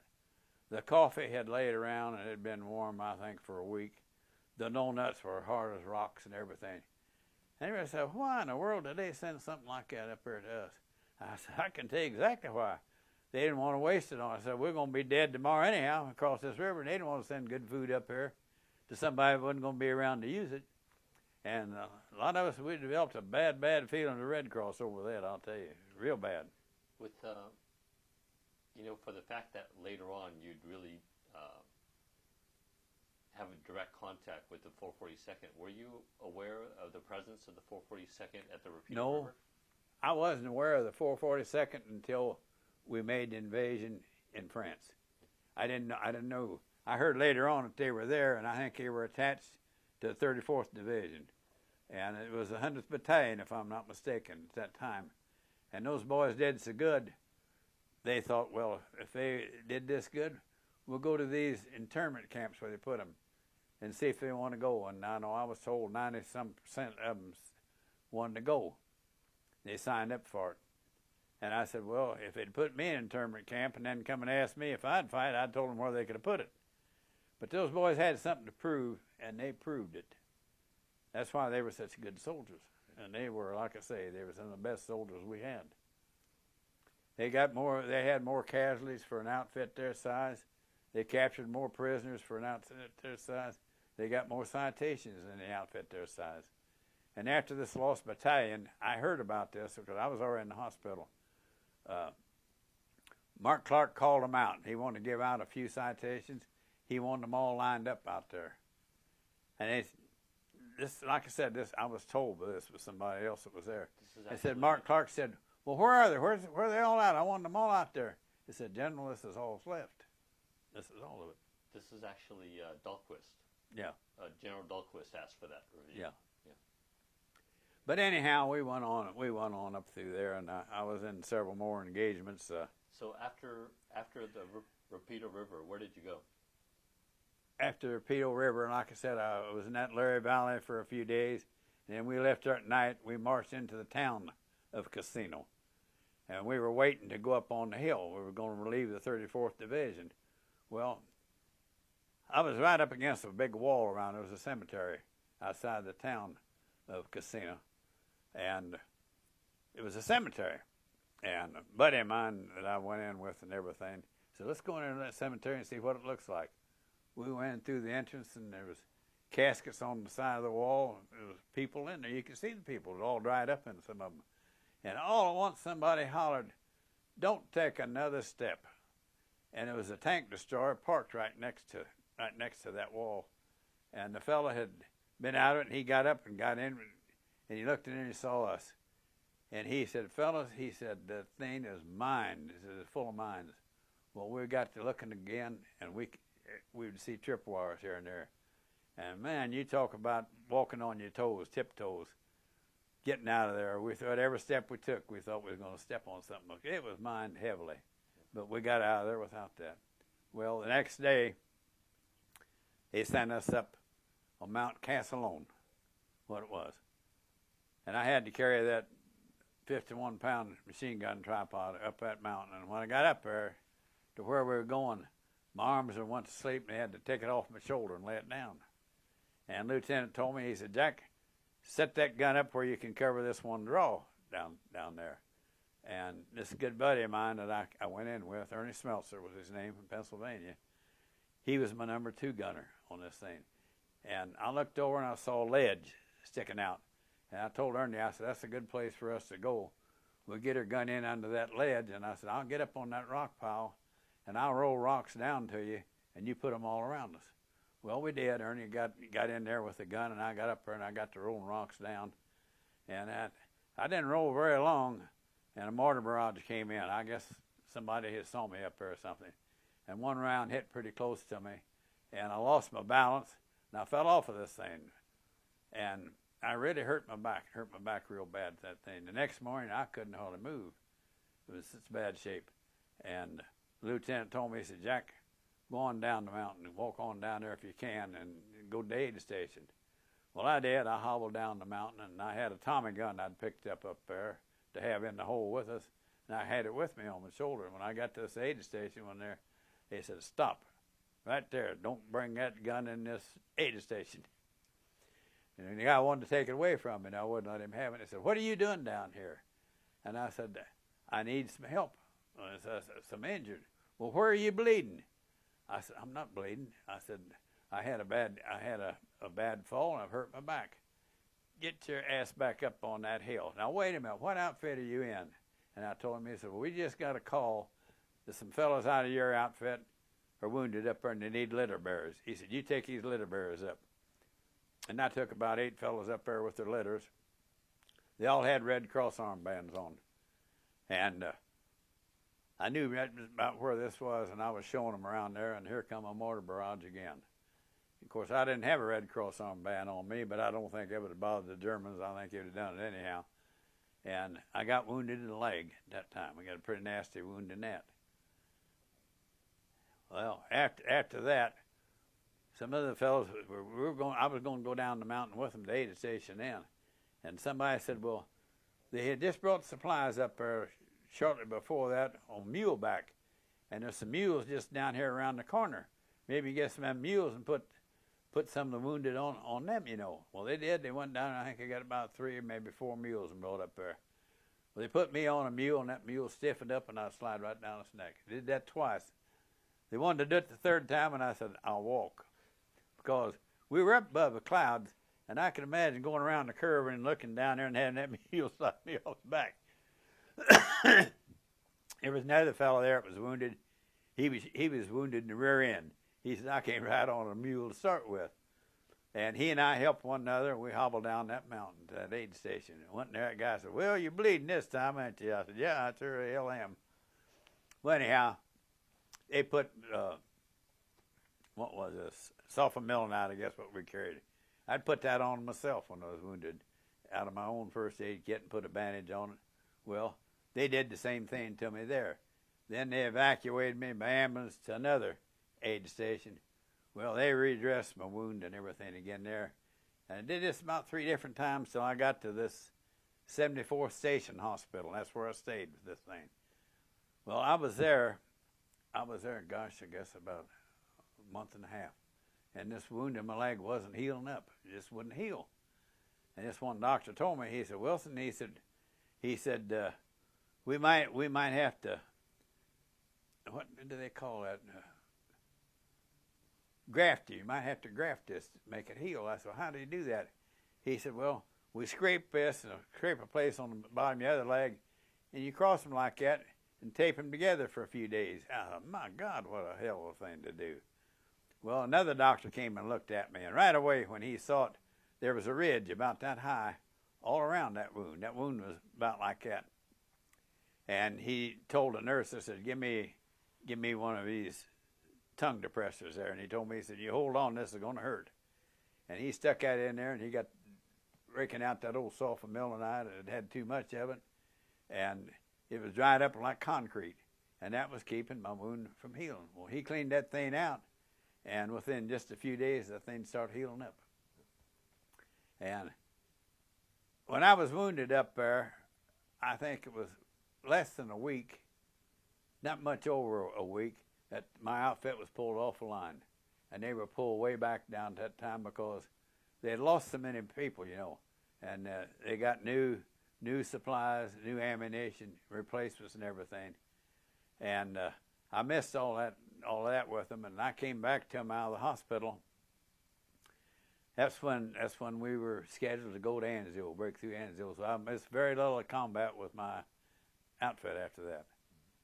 Well, they made me a buck sergeant at that time, and I was in charge of a squad of machine guns when we went there to Anzio. And we were there a few days, and finally we infiltrated. We infiltrated through the Germans' lines up there that night. And when we made this infiltration, we were told not to use your gun, not to use a hand grenade. If you had to contact the enemy, use the bayonet, but do not fire a shot. And we were fortunate we didn't make any contact with the Germans to where we got where we wanted to. And when I was recovering from this, when I came out of the hospital, they had a replacement depot down in Naples, Italy. And it had been an old racetrack back there years ago. And it was full of people like me that was getting ready to go back to their outfits. They had come out of the hospital. Well, one of the fellows been there a while told me, he said, you'd be lucky if you get to go back to 36th Division because they was needing replacements. All the divisions was needing them real bad. And said they might put you in any other division. Well, I wanted to go back to my 36th real bad because I knew it was a good outfit and I had friends and everything. And like I said, I was 20 years old at that time, and I had a lot of this stuff in my head. I was wanting to fight, which was a bad idea. But there was a fellow there, he was a first sergeant. He was out of the 1st and 3rd Ranger Battalion, and he was recruiting there for the 1st and 3rd. I thought, by gosh, if I can't go to my outfit, I'm going to be in a good one. I'm going to be in the 1st and 3rd Ranger Battalion. I went over in his tent where he was at, introduced myself to him. He said, Wilson, where are you from? I said, Newburgh, Indiana. He said, well, I'll be damned. He said, I'm from Evansville. That was 10 miles from me. He said, sit down here a minute, let's talk. We talked a little there, and he said, why do you want to join the Ranger Battalion? I said, I want to be in a good outfit, and I'm afraid I can't go back to mine. He said, I'm supposed to be recruiting you, but he said, we're neighbors. And he said, my advice to you is stay away from this 1st and 3rd Battalion. Well, later on, they had infiltrated the place up there, and the Germans knew they were coming, and the Germans are all on a ridge up there, and they either killed or captured all of them. And I was always so sorry after that that I never got that first sergeant's name and address in Evansville so I could see if he survived that thing and all, But I would have been in with them and been that. Well, along about that time, then I did go back to my own outfit and everything, Well, like I said, we made this trip up to Anzio over there, and then we were there a few days, and then we infiltrated. And we were the ones that broke through at Valletta. We broke through there. The engineers cut a trail with a bulldozer, practically almost straight up the side of one mountain. And it was the 142nd Regiment, I believe it was. They were able to get up that, and they got in behind the Germans. And we made a frontal attack in the Valletta at that time. And we broke the Anzio line that way, We got through that thing, and that was it. Well, after that, we were having a lot of trouble. We had a lot of fights off and on, but that broke that main line there, And we went on. We captured Rome, and our troops were some of the first troops in Rome, and we rode it on a tank in through there. Well, after Rome, we still couldn't catch up to the Germans. We have a firefight here and a firefight there. And we got up in this one area above Sedovece. We'd had quite a few firefights before then, and we couldn't catch up with the Germans. Well, I was still a buck sergeant at that time, and A Company wanted one squad out of our D Company over there, and they sent me with my squad. And I asked this lieutenant, I said, what am I supposed to do over here? He said, come over here and I'll show you. He had a Jeep over there and had a light machine gun. The bipod was jammed under the windshield, held it, machine gun on. They had a pedestal on the back with another light machine gun on it. He said, you're going to drive down the road until you make contact with these Germans. I said, damn. Didn't have any choice, Well, I went over and got one of my boys to go with me on this thing. I told him what it was, and we got in that Jeep, and we went down the road, maybe 4 miles, I'd say at the farthest. And all at once, I saw a flash and heard the boom, and the water can right beside my leg, and that Jeep disappeared. And I think it was an anti-tank gun up there, because I think he'd shot again if it hadn't been. But he was expecting a tank to come down that road, and they had an AP shell in it instead of an HE. If it had been an HE shell, it would have killed all three of us there, with this thing. Can you give us those designations? What's the difference between those two shells? An HE shell is an explosive shell, and the other is to penetrate a tank, something like that, And that's what this was. We were fortunate that that's what he had in there. Well, anyhow, I told this lieutenant that, and he shook his head, and they went up there, and they found another roadblock, and there was more opposition they could handle. And we were scattered out on the line. They had my machine gun in the middle of this thing.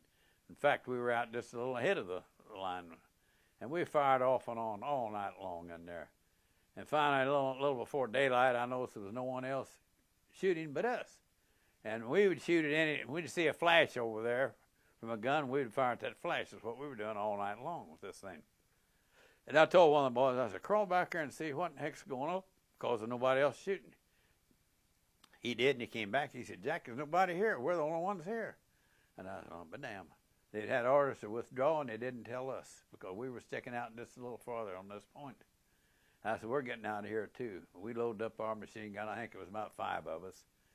We didn't go too far down back there, and we came to where some of our mortars had been, and they had been deserted. Our mortars, there was 2 of them sitting there. The sights were going off of it, and their Jeep. There was a Jeep there, too. Well, I had one boy in my squad there. Vincent Legala was his name, and he was a mess, that bird was. He'd been a taxi driver in either Bronx or Brooklyn, New York.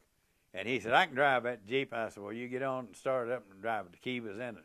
And we loaded up on that Jeep, the 5 of us, with our machine gun and everything, and we started down the road. We didn't go too far, and we met my company coming back up there. And my company commander was leading it, Bill Hawkins. He said, Jack, where in the world have you all been?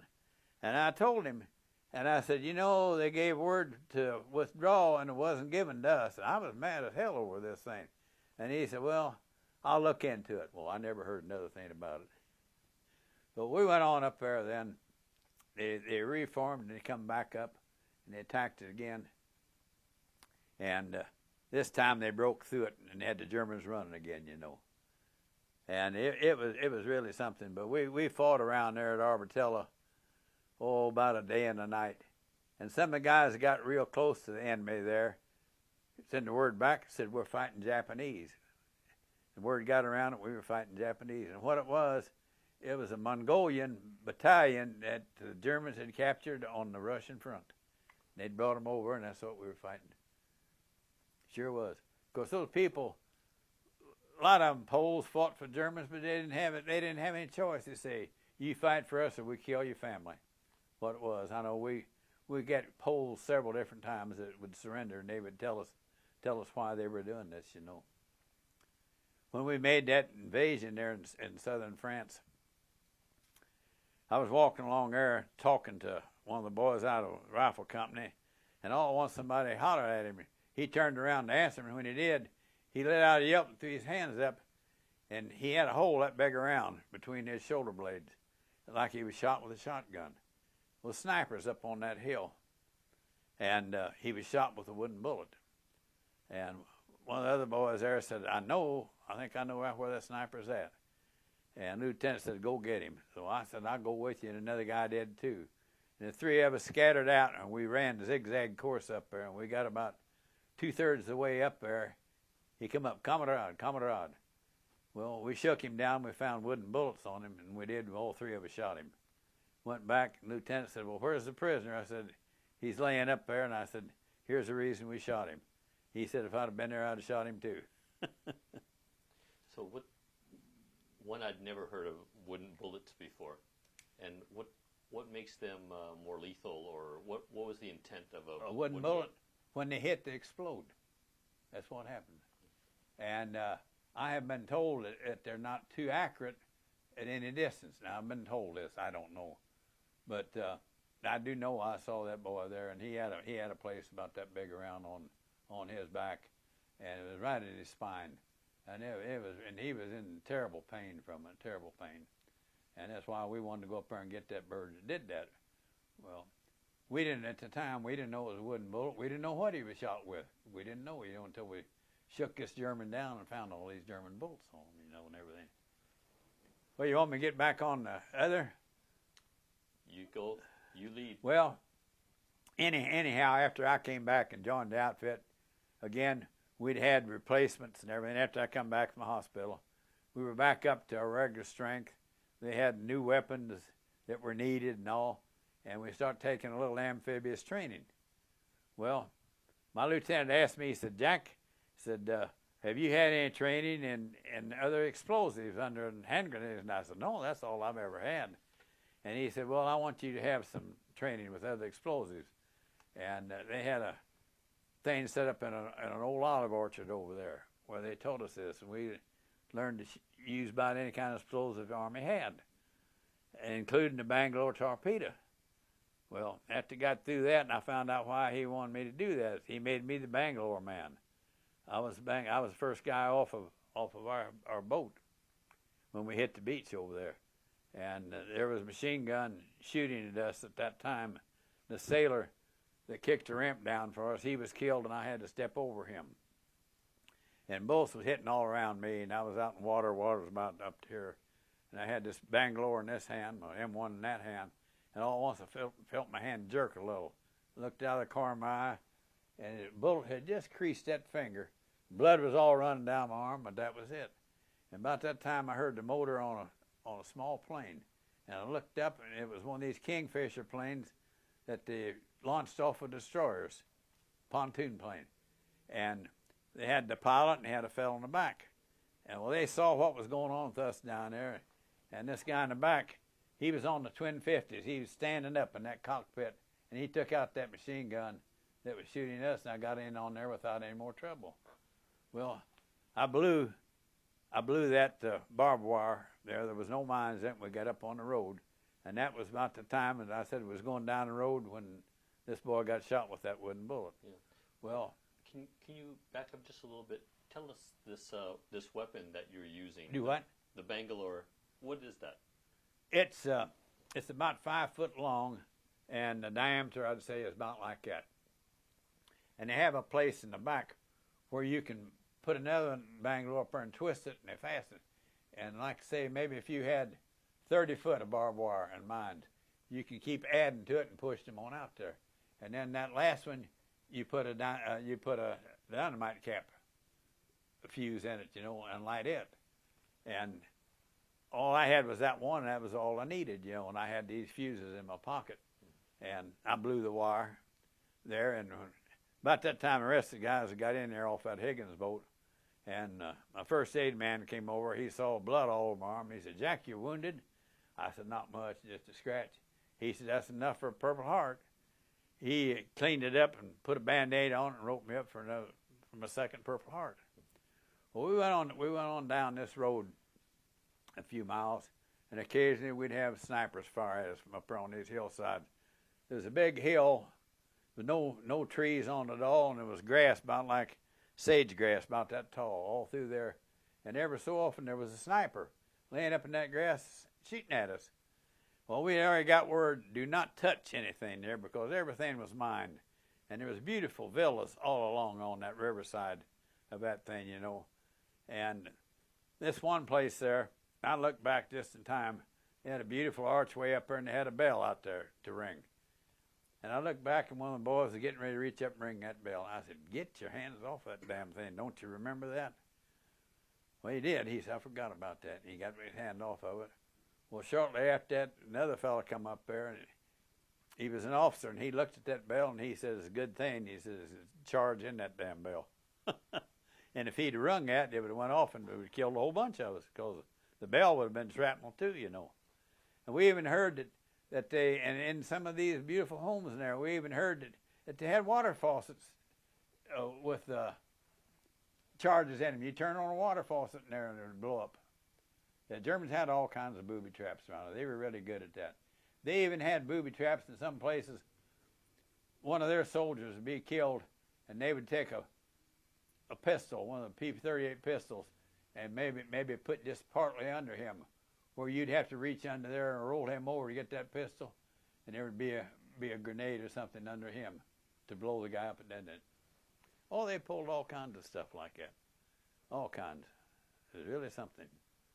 No, we went on like that, and we went on inland, and we came to a place where our glider troops had landed. And the Germans, for some way or another, they knew we were going to land gliders in there, and they had poles stuck up in the ground. And they had bundles of all soaked rags on top of it and fuse running down. And when those gliders were cut loose and they had to land in there, they lit the fuse and lit those rags up on top. And quite a few of our gliders hit into these poles. and tore the gliders up, and several fellows were killed and injured on that thing. And I had a good friend back home that he was a glider pilot, and he was in on that. And I talked to him after the war was over, and he said, I was fortunate. He said, I didn't hit a pole on that thing. And he was one of the lucky ones. Well, we went on a little farther, and they said some of our paratroopers were trapped up on a hill in this one place. And they needed help, wanted us to go up there, our battalion, parts of us, to try to get these troopers out. Well, we got up there finally fairly close, and we come under quite a bit of fire.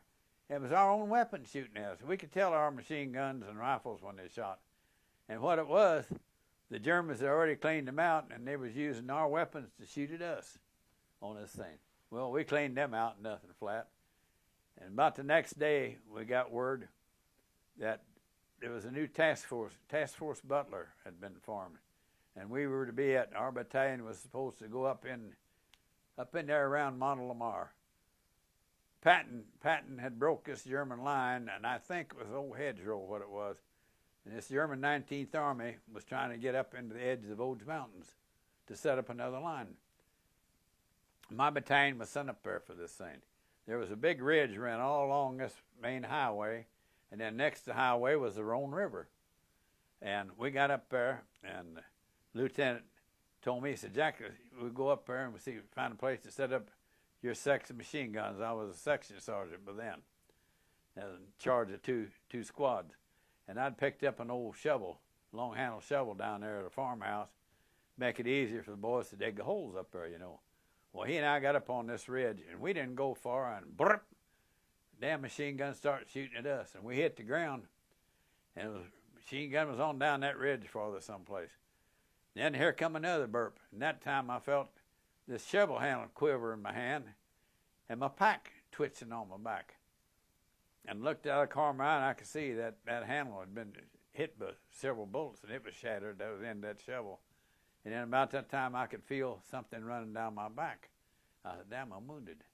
And Brickman, my lieutenant, he asked me, he thought I was wounded. He said, Jack, are you wounded? I said, I guess I am, but I don't feel any pain. I said, I can feel blood running down my back.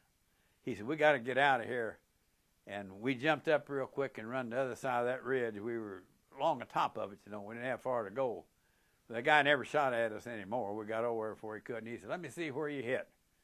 We took that pack off. And before we made the invasion, we were all given a six-pack of beer and some cigars and all. And I'd save one beer for a special occasion. I was going to drink it. I had it in my pack.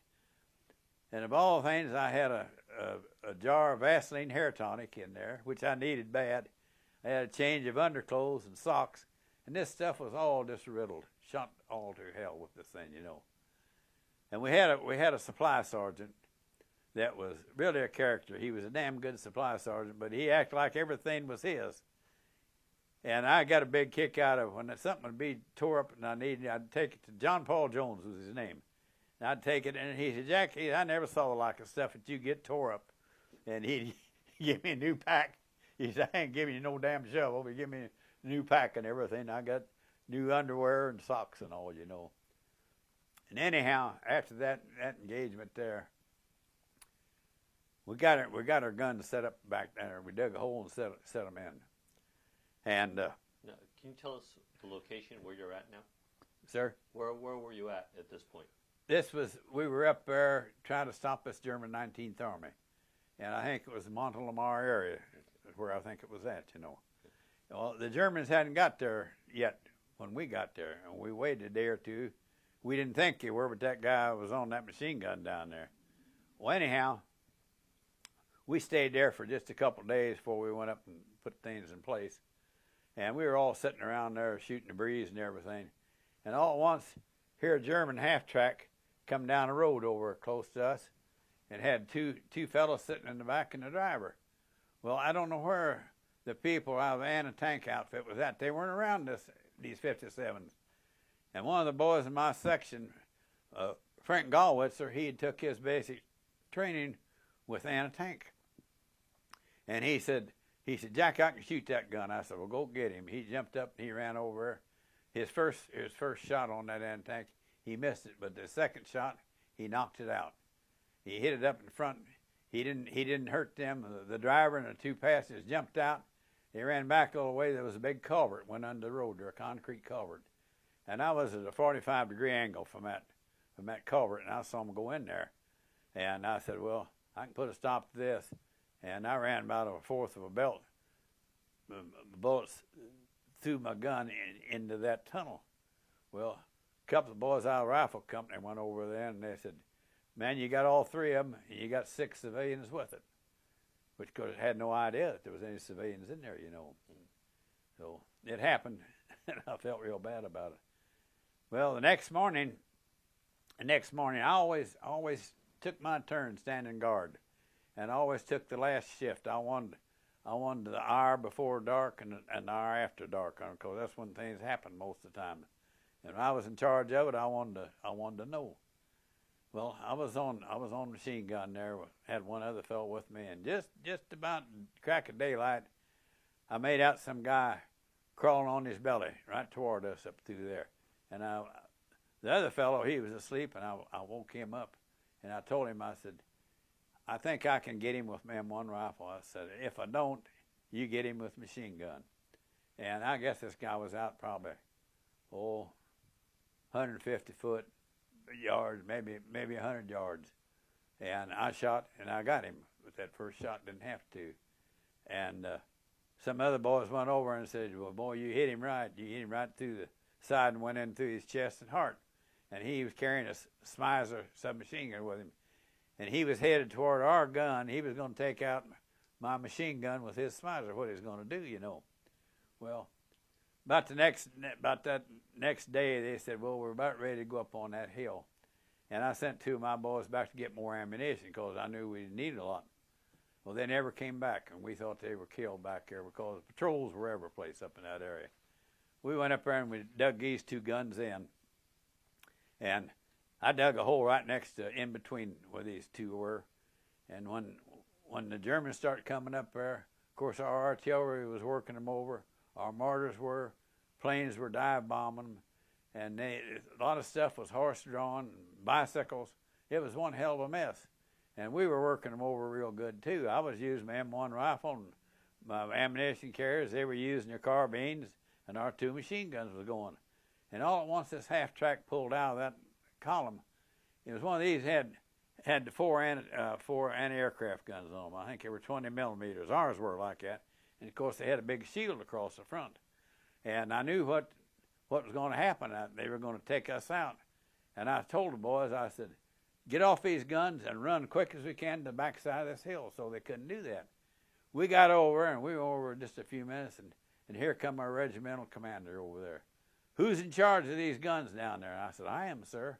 Why aren't you shooting? And I told him about it. And he said, a bunch of damn yellow bellies. He went over and he got on one of our guns, and that half track was still there.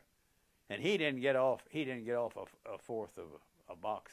And they start shooting, and he was wounded all over. And he wasn't dead, but he was shot up real bad from this thing. Well, my company commander, I told him about that, and he said, Jack, you did the right thing by doing that. And I said, well, in my opinion, it's better to run today so you can live to fight tomorrow. He said, you're right. And anyhow, we did what we could there, but there wasn't enough of us, you know.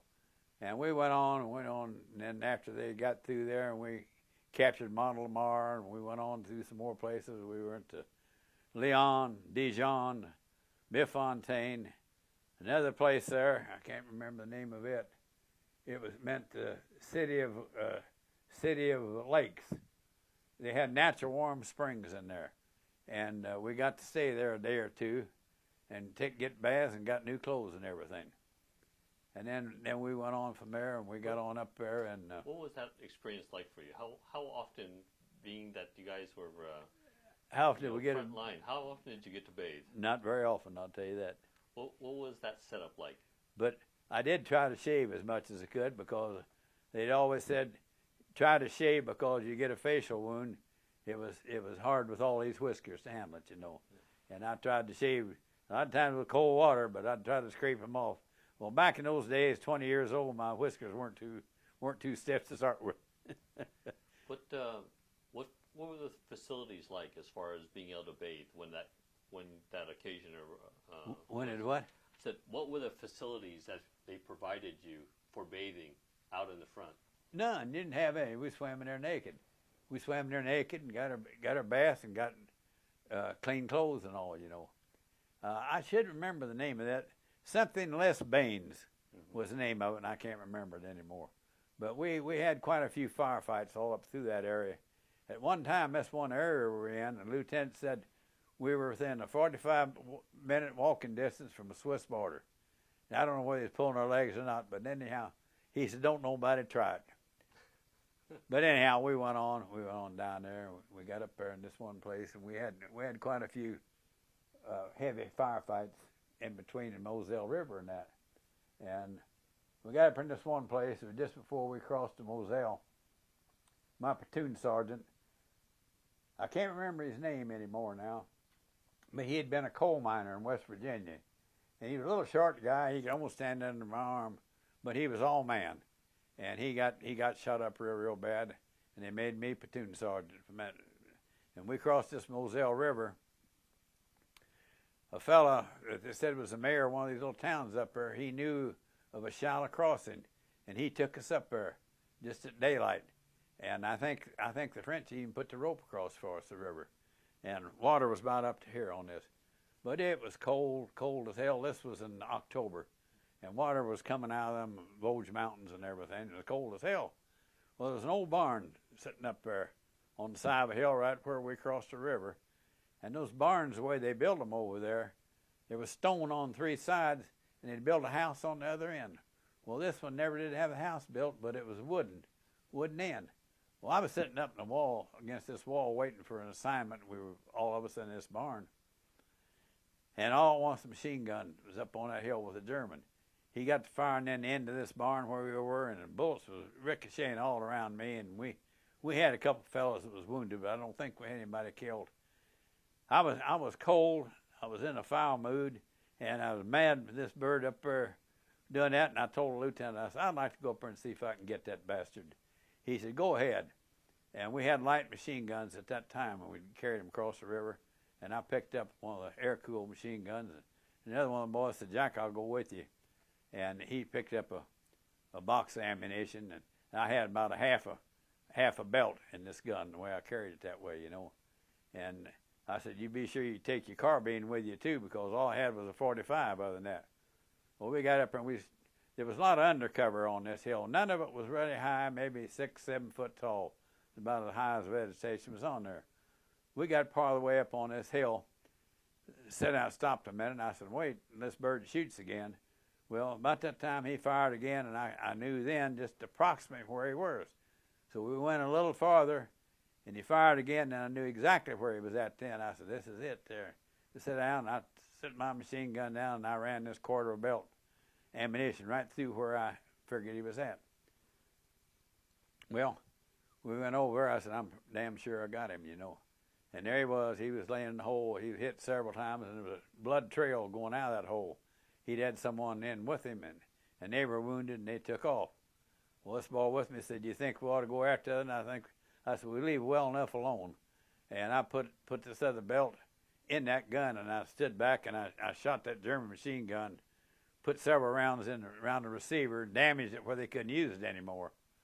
And I took this guy's hat. He had a nice one of those nice hats that a lot of them wore with bell and all, and he had a medal on him. It was aluminum metal. I don't know what it was stood for. I took that and went back down that barn, and the lieutenant asked me, he said, well, did you get him? They heard me shooting down there. I said, here's his hat and here's his medal. He said, you're ready for a Silver Star. Well, I never got my Silver Star, and I never got my tech sergeant stripes on that thing because my records was lost. Well, we went on after that. We had several fights along that Moselle. We came to this one town of St. Aim.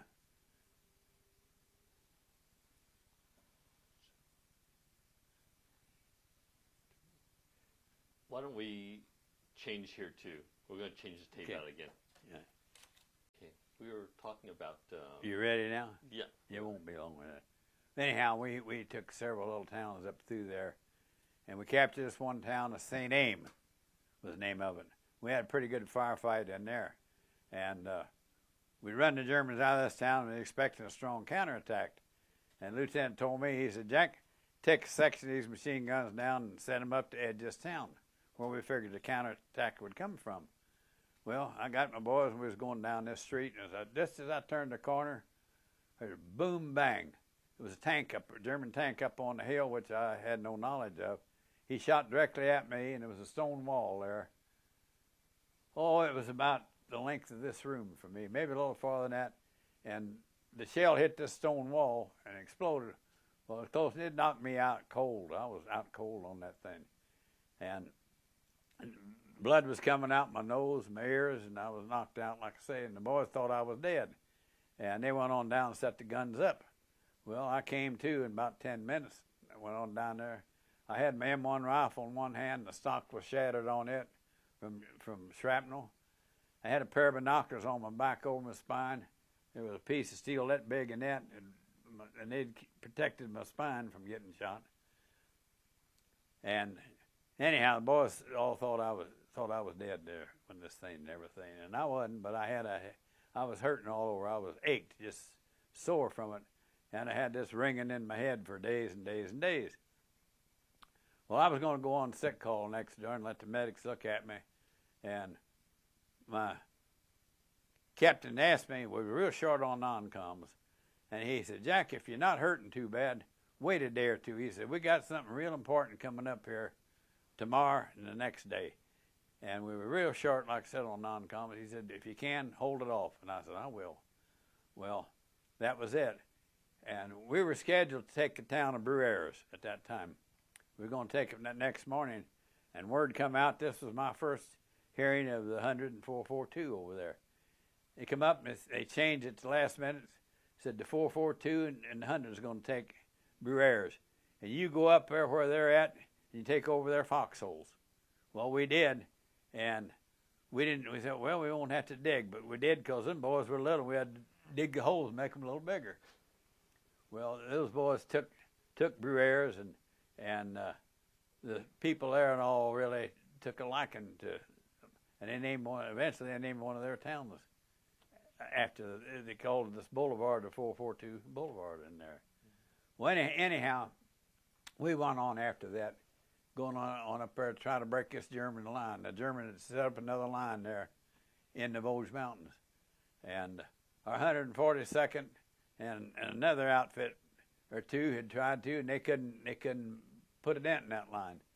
Well, they brought our battalion up there, and what they did, they took elements out of A, B, and C Company, and just a section of machine guns with me and my lieutenant to back these boys up to this thing. And they'd leapfrog, one platoon at a time. They'd go up there on platoon front, they'd punch the Germans, they'd go so far, they'd lay down, another platoon come behind them. And they broke through the German lines that way. And we were going like crazy. And I guess we got about maybe 4 miles, could be 5 maybe, behind the German lines. And we weren't in contact with anybody again. And we thought, my God, something's happened there. They've closed that line up again. Well, Marty Higgins got on the radio, Marty or somebody did, and called back. And the Germans had closed it up, and nobody break through again like that. So Marty was the oldest commissioned officer in there. He was the company commander, A Company, and he was the first lieutenant. And the commissioned officers had a meeting, and they voted to put Marty in command of what we had of the battalion there. He was in charge of it. Marty took the thing over, and we dug in. I stayed on a machine gun on one end of this thing, and the lieutenant stayed on a machine gun with the other. He had half the guys. He had about 5 or 6, and I had about 5 or 6 guys down there with me. Well, after about 2 days, Marty Higgins decided we're going to try to find a break in that German line. They sent a patrol out at night to try to find an opening. I don't think any of them ever came back. If it did, it wasn't over 1 or 2. Next night, they sent another patrol out. The same thing. They couldn't find it, and the Germans found them, and none of them come back. Well, they're going to send a third patrol out the next night. And my lieutenant sent word down there from me. He said, Wilson, we want 3 of your boys to go on this patrol. And like I said, hell, I didn't have but 5 or 6 guys with me down there. Well, I had 2 fellows in there that was born and raised in the Daniel Boone National Forest in Kentucky. And they were born and raised in that kind of country, heavily wooded country. One of them was at one end down there at Wind Cave, Kentucky, and the other one was up on the other end of it, fairly close to Mammoth Cave. Well, anyhow, this one, Bert McQueen, was the one I had with me. I stayed with Bert on this thing. He and I dug a hole, and we stayed on the gun together. I sent Bert, and I sent that other Tillman Warren and a boy from Detroit. Well, they ended up, they were the only ones that came back on that other patrol, and they brought a German prisoner with them. Sure did. And I told the lieutenant after that, and he said, well, you did the right thing. You sent some boys that was used to that kind of country. I said, well, I knew that. I said, hell, they'd hunted all their lives, and they were used to that type of stuff, you know. What was your lieutenant's name? Sir? Your lieutenant's name? Gordon Nelson. Okay. Gordon Nelson, and my company commander was, goddamn. Shit. I had Chester Haynes. Chester Haynes was my company commander at that time. Well, like I said, they come in there, you know. The first thing they did, that we needed supplies bad. We needed food, we needed ammunition, we needed medical supplies. The first thing they did, they decided to try to shoot some of these D-bars in smoke shells to us. You know what a D-bar is? No, what is a D-bar? It's a tropical chocolate, and it takes a squirrel to eat them. You gnaw on them hard, but they satisfy your appetite and take care of you. Emergency ration, what they were. Well, instead of smoke canisters and those things, they put these D-bars. Well, they shot them in there, and they had too much of explosive in them, and when they did, we took a few casualties from D-bars of all the things. Well, Marty Higgins got on the radio, and he radioed back and said, don't do any more of those damn D-bars. We're taking casualties from them.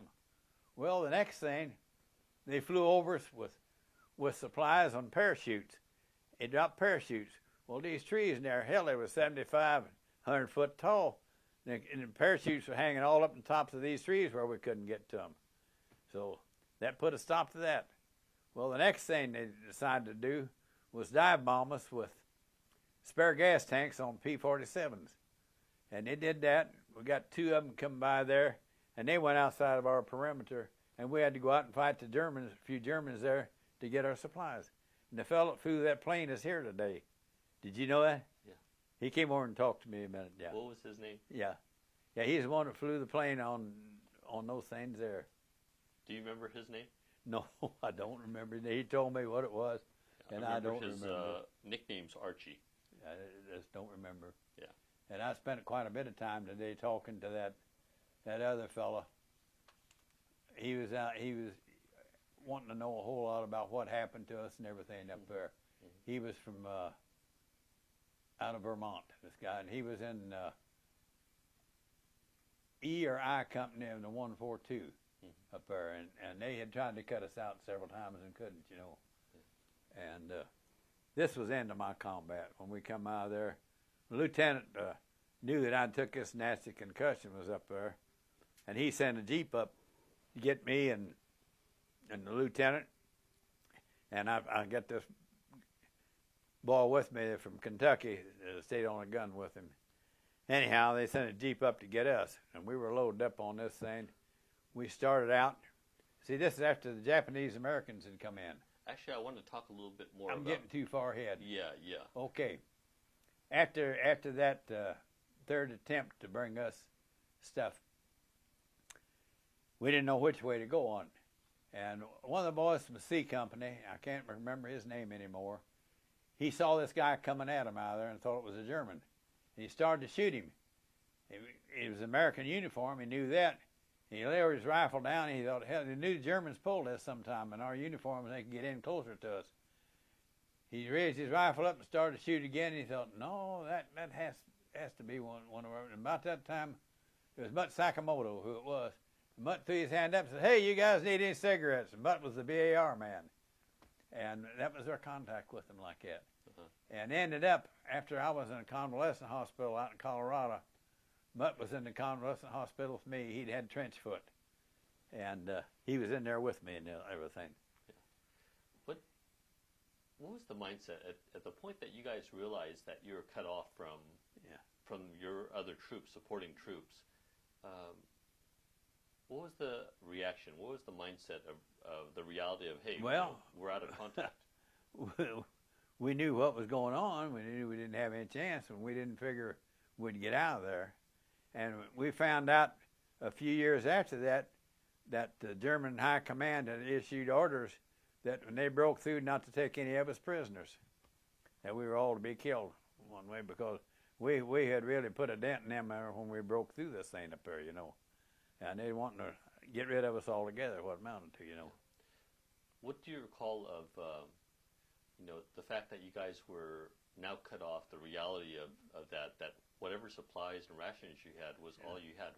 What did they do to account for the rations and supplies? What did we do? You say? Was there a count taken? We issued them around to different ones. We had the ammunition we needed. We had medical supplies, and we had, I think it was K rations they had in there, and a few D bars. And it was but just about a day, or maybe 2 days after that, at the very most, that 442 cut through and contacted with us, and that was it. That was it. Yeah. And they pulled us on back, and like I said, Lieutenant sent that Jeep up for me and the lieutenant, and we were in the Jeep getting ready to come out, and I looked up, and all at once there was a newsreel cameraman taking pictures of us in this thing. And I never thought much about it, but later on, my mother wrote and told me that somebody from Newburgh, where I was at, was in the picture show there, and on newsreel they saw me in this Jeep, and they told my mother about it.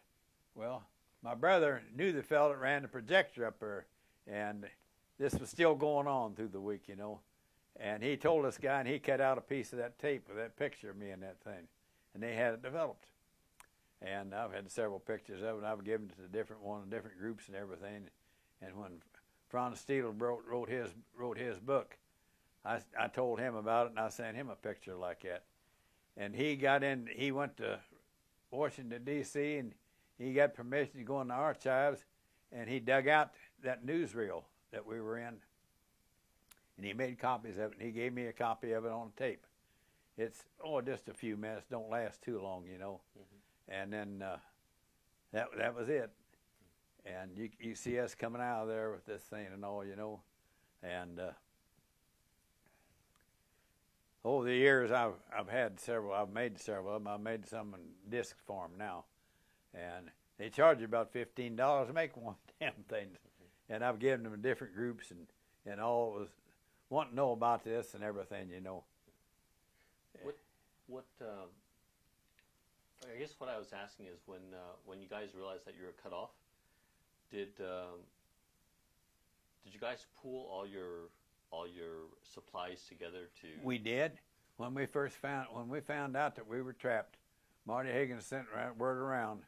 He said, anything you've got in the food line, throw it in a pot, and we'll try to divide it up in there. What we did. Well, I had a piece of a D-bar is all I had, and I kept that piece of a D-bar. And then I had chewing gum, and that was it. That's all I had, And like I said, I think pretty sure we were trapped for about 7 days up there, what it was. And some of the boys were getting pretty hungry. We all were.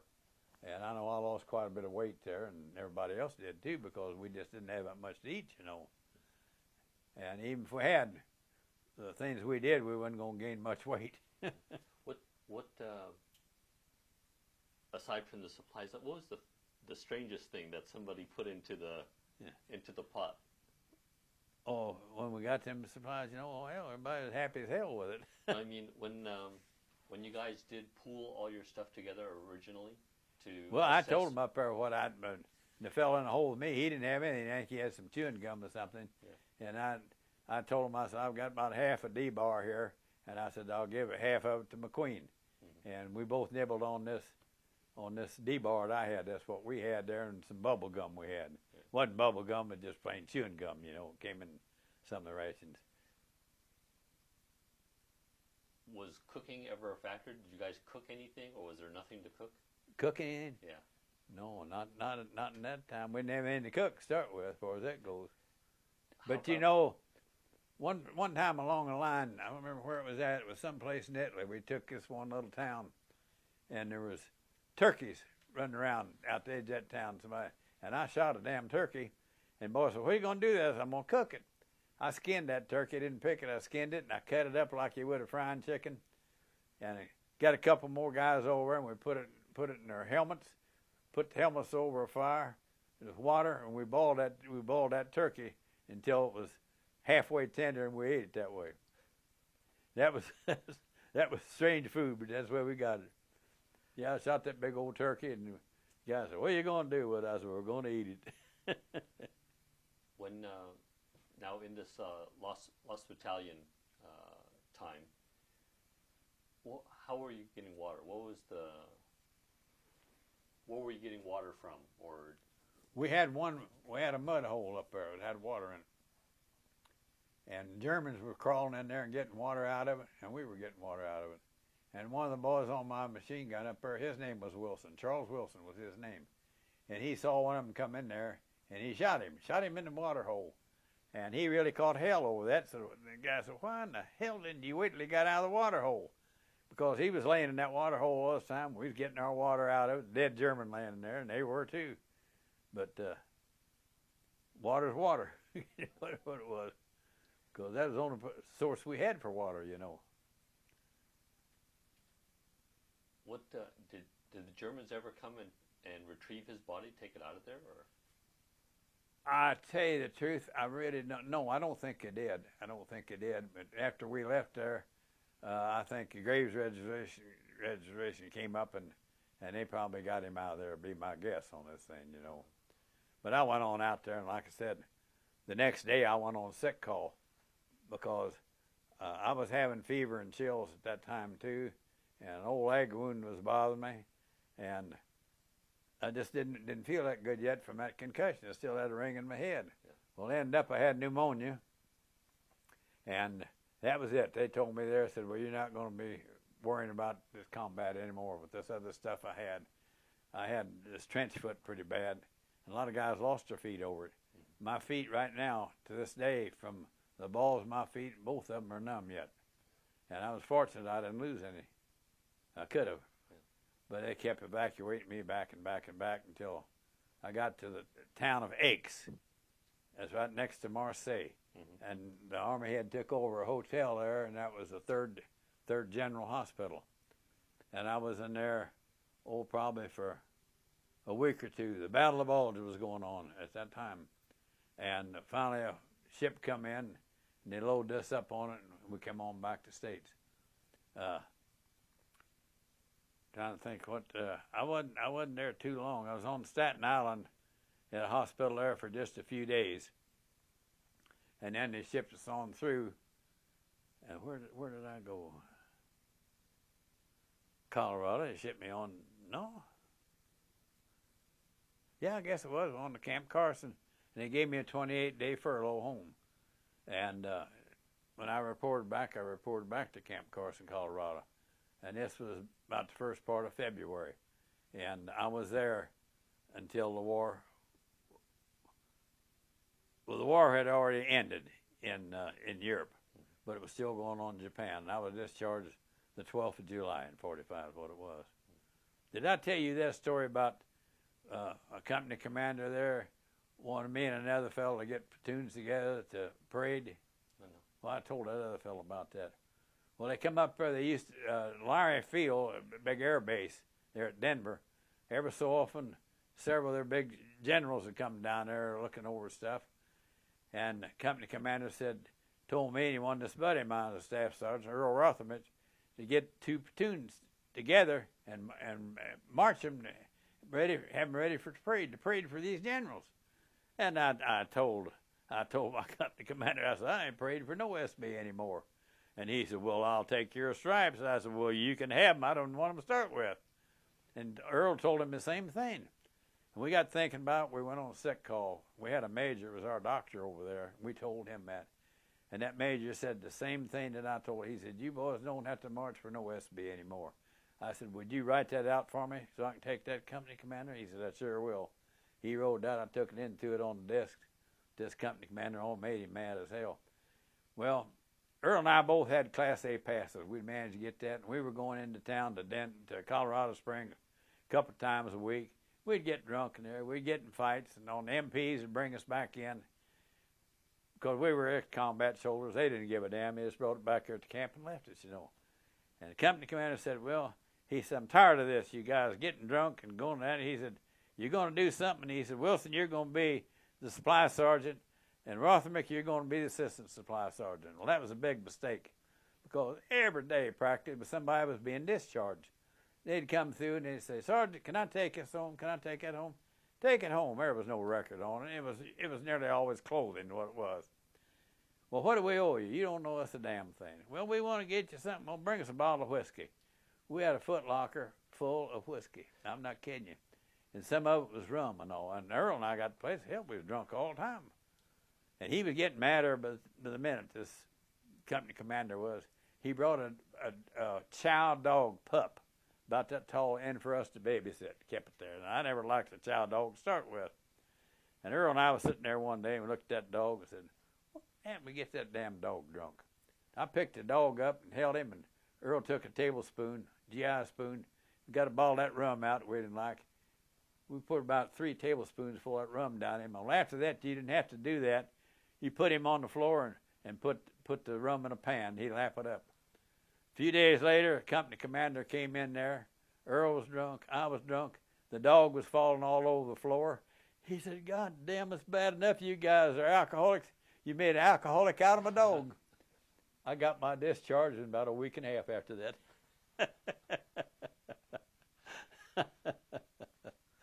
Oh, we had some time and some of this stuff. We used to go into town a lot in Colorado Springs. We went to one place we liked to go to. Was Navajo Joe's was the name of it. It was a tavern, and all they had was beer. And we'd go in there, maybe groups of 5 or 6 of us, and we'd get a fifth of whiskey in another store before we went in there, and we'd get beer by the pitcher, and we'd pour the whiskey in our beers. We'd drink it, you know. Well, as the night went on there, we'd get pretty good, and there was a bunch of Mexican girls hung out in there, and we'd get to fool with these Mexican girls, and we'd get in a fight with Mexican boys in there a lot of times. Well, the funny thing about it, when we first got in there, they had a cage up on a platform about that high. Over in this cage wasn't over 5 foot square at the biggest, and there was a set of drums in there and a few more things. I thought, I wonder what the heck this is for. They had chicken wire all around this thing. Well, it wasn't long. One of the first nights we went down there, the guy was playing. He had a harmonica on the thing. He played that. He had his foot pedal going on the bass drum. He played a snare drum or picked a guitar. That was the music. As the night went on, he got drunk. Guys got throwing stuff at him up there, and that's why that wire was around there so they couldn't hit him. There were some wild times back there in some of them places, I'll tell you. I want to ask you about a few people.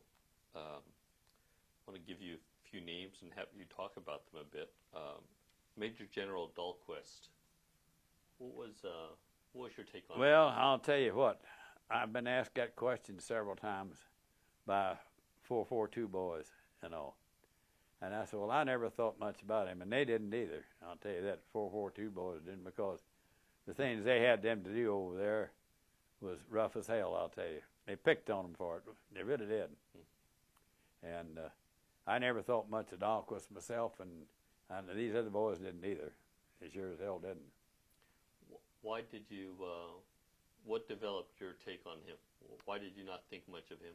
Well, it seemed like we got a lot of stuff that we shouldn't be up there, in my personal opinion on a lot of this. Like that Task Force Butler, they sent 1 battalion of us up to stop the German 19th Army. And we lost quite a few people on that thing. There was no way 1 battalion of us could stop the German 19th Army. And why in the hell he sent us up there for that. It didn't make sense, you know. Yeah. How about Lieutenant Colonel William Byrd? Is that what? Lieutenant Colonel William Byrd. I have him listed as 141st. He was our battalion commander at one time. Yeah. And I never knew too much about Colonel Byrd, but I knew he was our battalion commander. And our regimental commander down there, the thing I told you got shot up by that ack-ack, I believe his name was Steele, Colonel Steele, I think was his name with that thing, you know. And we had different ones from time to time and all, you know. And we had one major battalion commander when we first got to Anzio, and they had the battalion fell out there, and he was kind of an older guy, and he was pot-bellied. He looked like somebody drank a lot of beer. Well, he said, when you're in combat, he said, I want you to give it everything you can get. He said, you fight like hell. And he said, when you're out of combat, he said, I want you to go to town. You want to get drunk, you get drunk. You want to fight, you fight. The MPs get a hold of you, you tell them to call me, and I'll come and get you. Well, we said, well, what kind of a commander we got here? You know, we got a regular guy. Well, it wasn't but just very short time after that, we got a different battalion commander. And I said, I wonder what happened to this guy. And whoever it was, I said, hell, he was drunk all the time, and then he got rid of him. I don't remember what his name was. How about Colonel Lundquist? Or Lundquist, sorry. Colonel? Lundquist?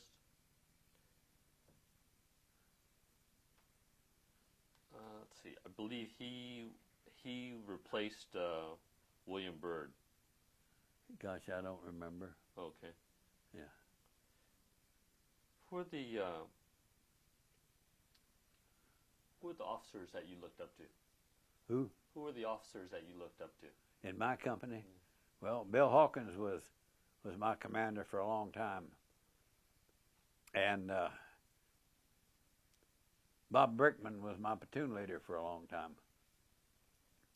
And I've been in contact with both of them since the war. In fact, I talked to Hawkins here just a couple of weeks ago, and I hear from Bob Brickman. He's in Pennsylvania, and we send Christmas cards back and forth. And he came to one of our reunions we had up in Michigan, I believe it was, the only time I've seen him. And he's getting up there in years. He went all through this and everything. And he told me, he said, my wife's afraid to fly. She won't fly an airplane. And he said, I'm too old to drive, and he doesn't come to these for that reason. He came to that one reunion we had up there. We had it in New York. It was New York.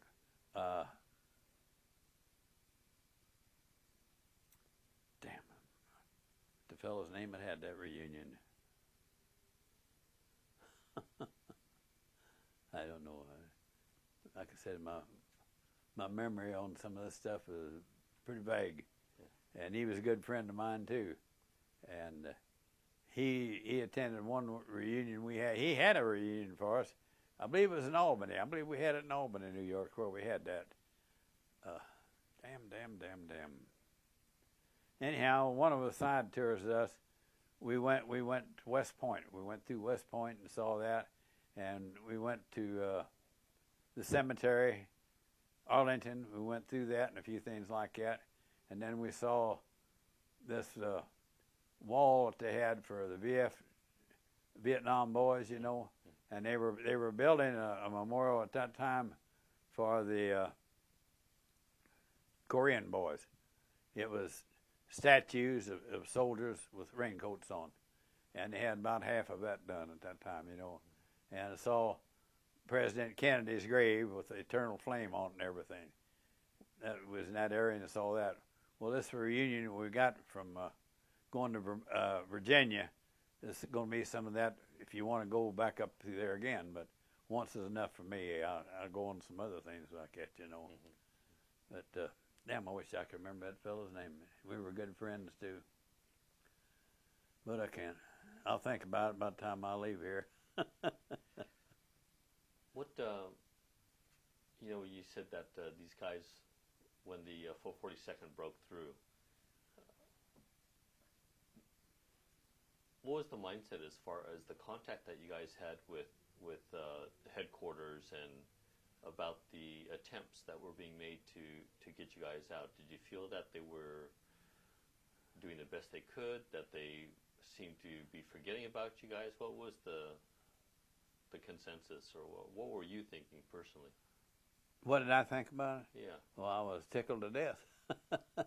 You mean when they finally broke through? That's right. Yeah. Because, like I said, we had never had any contact with the 104-42 up until that area. And then first was when they took over a job we were supposed to do at Brewer's. They took it over for us. Mm-hmm. And then we were sent on up there then to make us breakthrough. Mm-hmm. And then, like I said, our outfit had tried time and time again to cut through for us, and they couldn't do it. So they sent the 104-42 there to do it.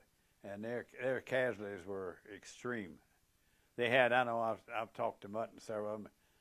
He told me, he said, we had several instances in there where we had hand-to-hand fighting with the Germans on that thing. So it was a pretty nasty thing in there with them. And a lot of those boys used bayonets because the Germans were determined that nobody was going to break through there. And it was just a hell of a thing in there. Now, I'd read also that, for a while, your position wasn't really being continually shot at. That it seemed they're using you guys more as a lure. Yeah. Or that the Germans were willing to take the wrath out on the troops trying to get to you. Yeah. And did you guys hear all that firefighting going on and all the activity around you? Were they what? I say, I was reading that for a while, once you guys were cut off, that the Germans weren't focusing on your position so much, that they were focusing more on the people trying to get to you. That's right. Because they knew they didn't want to lose any more of their men. Yeah. And they said, well, they'd starve us out, what they had figured, Mm-hmm. And they figured, well, we run out of everything, we would give up, And why go in there and kill more of your men when you don't have to? Yeah. And like I said, they concentrated on the people that was trying to get to us. Yeah. What it meant, Could you hear all that firefighting taking place? Oh, there was so much going on all the time, we really didn't know what was going on, But there was fighting going on every place, all up through that area and everything, and you just didn't know. Sometime later, after that, there was another Lost Battalion up in the Vosges Mountains. And did you know that the 36th Division had a Lost Battalion at the very beginning of World War II over in the Pacific? The old 36th Division was a square division, four regiments. 144 was one of them. And when the United States got into war with Japan, they sent the artillery regiment out of 144 over there to help the British. And they ended up, it was in Burma. They were all captured in there in this thing. And it took a while. Like I said, they were surrounded for quite a while, and finally they were captured. And they were some of the main ones they used to build that railroad. Remember hearing about that railroad? Well, they were some of the main ones that did that. What they were, yeah. Yeah, the old 36th Division, like I said, it was a square division, because during World War I, that's the way they were. They were all square divisions, And the 36th was in World War I also, everything, After you got back from your military service, you got discharged. What did you do? What kind of work did you seek, or what was your outlook? I was one of the first ones home back there because, like I said, the war was still going on in Japan. And right after the war was over in Japan, at the city of Evansville down there, they had a huge parade. And my girlfriend and I, whom I married later on, we got in that parade. And we were in that celebrating with the rest of them, It was a pretty wild night on that thing. And then it wasn't but just a few days after that some of the guys started drifting in, being discharged and everything. And it seemed like every weekend I had a good friend in. Well, we had to go out and celebrate. For about the first 6 months, that's all I did. And then after that, I thought, well, I got to put a stop to this damn thing. And I ran into a fellow that I worked with at the shipyard. He was quite a bit older than me. He'd been a salesman before the war, and he was back in the salesman business, and he took on a new thing. They had just come out with a new type of wheel balancer. It had you put your wheel on this thing, and it had a bubble. You did this. And he took on the dealership for that. And he told me, he said, Jack, I took on something that I can't do. He said, with my other job, he said, I don't know why in the hell I did that.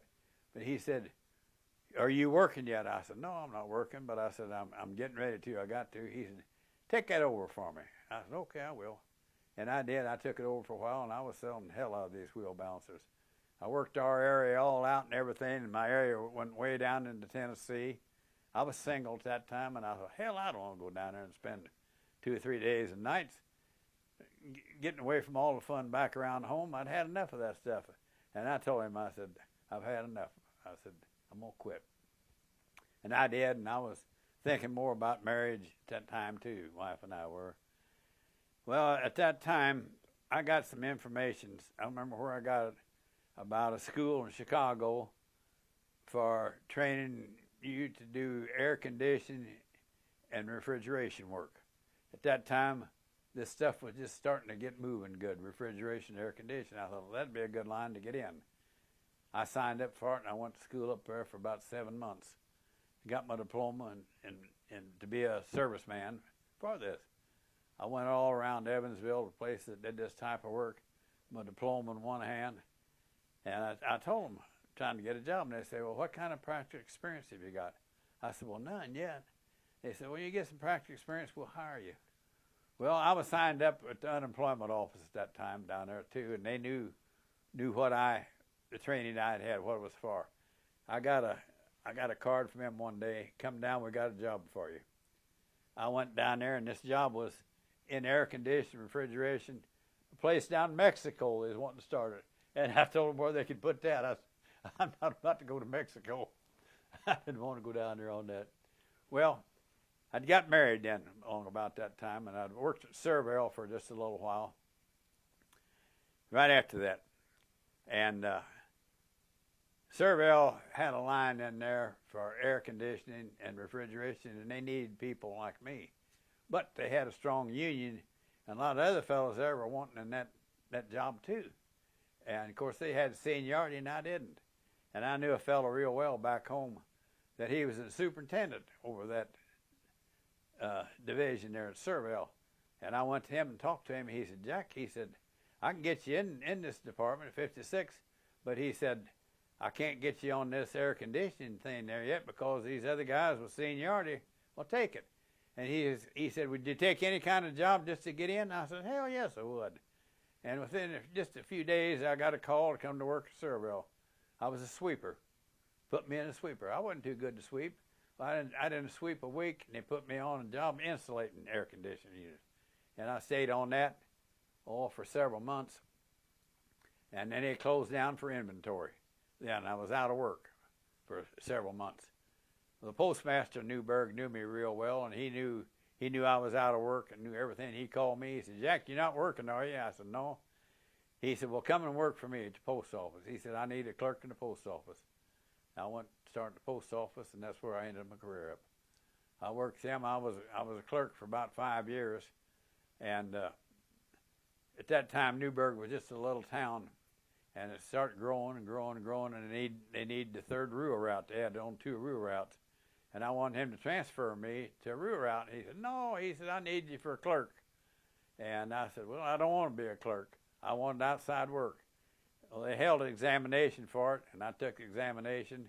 And with my disability rating and everything, I didn't have any problem. I got the job. And when I was 55, the earliest you could retire in the civil service in there at that time was age 55 and have 35 years of service in. Well, at age 55, and your Army time counted. It was all the same government, you know. And with my Army time and some convalescent leave I had, which also I had over 35 years when I was 55, and I hung it up. And they couldn't believe down there that I was retiring. And the postmaster, hadn't got anybody to replace me there for a while. And I said, I'm not staying anymore. I said, this is it for me. Well, they made me work that day of my birthday. They said, you're not 55 to midnight. And when I came in to work that morning, went to work at 6 o'clock, there's a record player going, and it was take this job and shove it. You know, I'm gonna have to leave you all. Okay.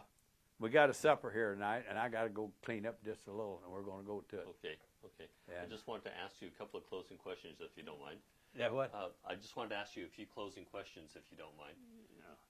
Maybe about 10 more minutes. Okay. Is that okay? Okay. One, you mentioned your wife. What was her name? And what was my wife's name? Yeah. Mary Lou Titzer. She was. I started going with her when I was a senior in high school, and she was a beautiful girl. She was a basketball queen in the senior year and everything. And we went together all through that. And then after I came out of service, we went together, and she waited for me, and I come home and everything, you know. And we got married on April the 16th of 47.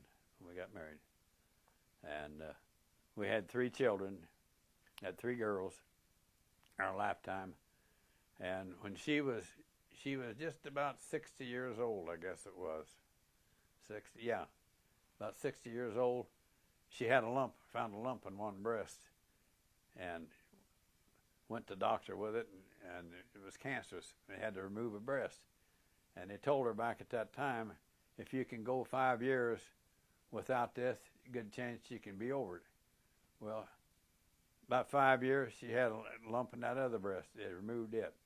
Well, another 5 years, she started having more trouble in her chest with this thing. Well, it got over in her lungs. She fought it for 20 years. It got over in her lungs, and that was it. And she died. And 2 days before she died, and knew she was going to die, I was with her in the hospital. And she told me, she said, I want you to find you a wife. You need a wife. But don't you dare take up no old floozy off the street. If you do, I'll come back and haunt you. And I knew so many people around there and all. I had a lot of women there at the Legion and all, but wasn't married and all. And they had all runarounds and everything, you know. And I had several of them nipping at me. They wanting a husband too, you know. And the wife I'm married to now, I knew real well. She was related to my wife that died. She was 12 years old when her father died, and she was the oldest of 5 children. And she helped her mother raise the other 4 children. And then they got married and they had children. She helped them with their children. She never had a home other than her life. And her mother sold her home about that time after my wife died. Well, I thought she needed the husband and the home, and I needed the wife. And we got to going together, and we married about a year after that and everything, you know. And it's been a real good marriage.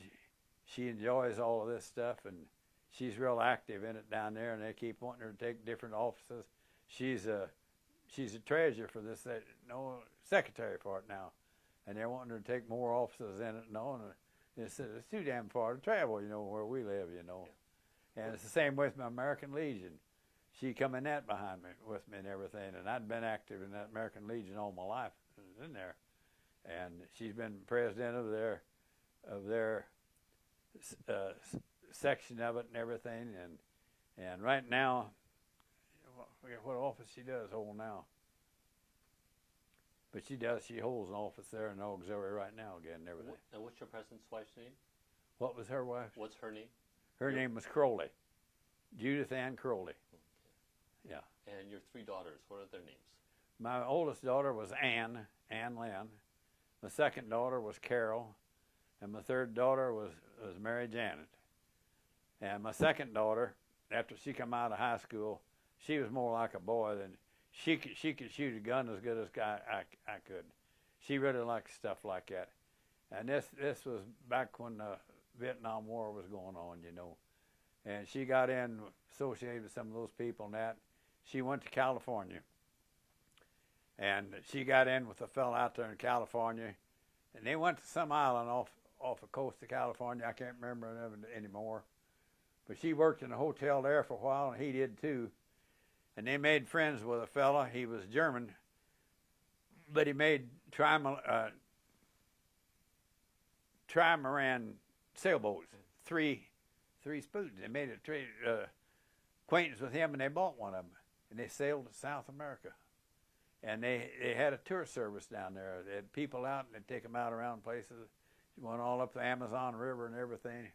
And she had a falling out with him. She got away from him, and she made acquaintance with a fellow that was a professional race car driver, and he raced all over the world. And she went with him, and she was all over Europe and everything with this thing. And then she came back home this one time, and she had a hacking cough. It didn't sound right. And I said, Carol, you got something wrong with you. I think she knew it. She wouldn't tell us. And I had her go to my family doctor, and right away he said, this girl's got cancer. And she died when she was 30 years old with cancer, that thing, you know. But she sure did, and saw a whole lot in her short life. But she was a crack shot with a rifle. She went with us on a camping trip up on the river this one time during squirrel season. And I'd been squirrel hunting back in the woods and came back out, and I had a few squirrels and had my rifle. She said, Dad, let me see your rifle a minute. And pecans were in the trees back that time with no leaves.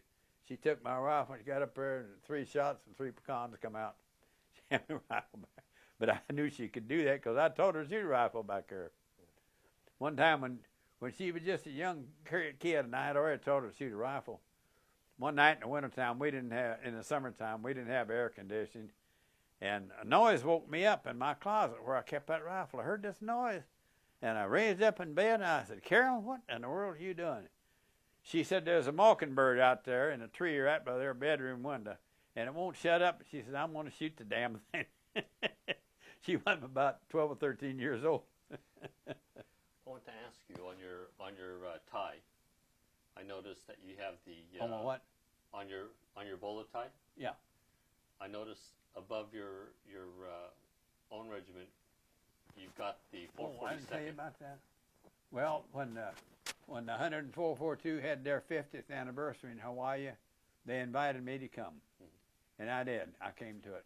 Took my wife with me, and they had close to 2,000 people in this big stadium on a Saturday night, and they had different dignitaries up there speaking, all Senator Noy and several more. When it was about over with, they said, well, Jack Wilson, come up to the podium. I thought, what in the world do they want me up here for? I went up there. I said, what do you want with me? He hung a beautiful medallion around my neck, and he said, this is commemorating our comradeship with you. We consider you an honorary member of our association. And then another one of the boys, Norman Ugati from Utah. Norman gave me this. And I said, I'll put it on with my bowler. I said, I'm a member of both outfits, and I wear them. Now, different ones asked me why I went. I said, I'm an honorary member of the 10442, and I said, that's there. That medallion that you received at the 50th anniversary, what happened to that? What's what? Where's the medallion that you received at the 50th anniversary? Well, when they gave me this medallion, I told them at that time they were starting a museum in Austin. And I knew a fellow real well. It was one of the head of it was Al Dietrich. And we were going to come down here within just a few weeks to one of the reunions. And I told him, I said, I will give this to Al Dietrich to go in the museum. I said, commemorating our comradeship and all. And they said, well, that'd be fine. They thanked me for it, you know. And I haven't been able to see that medallion. I've been to that museum about a half a dozen times, and I've looked and looked and looked and looked. And I've said something to Al about it a few times. And he said, well, maybe it's in the library. I don't know where the library is at and everything. And I told my wife, I said, well, I'm really sorry now that I gave it to him. I should have kept it. It was a beautiful medallion. How about that wooden bullet that you brought back from that sniper? Well, I carried that back home, and I gave that to him to go in the museum, too. And a lot of them guys never seen or heard of a wooden bullet, and I've never been able to see that in there. And what's the name of the museum? What? What's the name of the museum? What's the museum called? What is it called? Yeah. The 36th Division Museum, I guess. It's an old army camp. Is where it's at there, out of Austin, where it's at. Okay. Yeah. Yeah, I've been in there half a dozen times because every year we have a reunion of some kind down here, and this is my favorite place to go to reunions. and we always come, and I've been there about a half a dozen times, and they asked me if I was going to sign up for it today. I said, no, I've been to that museum enough, I guess, for now. I want to ask you, in closing, if the members of the 442nd were here now to listen to you speak, what would you like to say to them? Who did you ask? You said? I say, if people from the 442nd listen to this tape, what would you like them to hear? What would you like to say to them? What would I like them to do? What would you like to say to people from the 442nd that listen to this tape? Well, I want to see it. I'd like to see it. Yeah. I'd like to hear about it, how it's coming on this. You think this will be put in the movie they're making?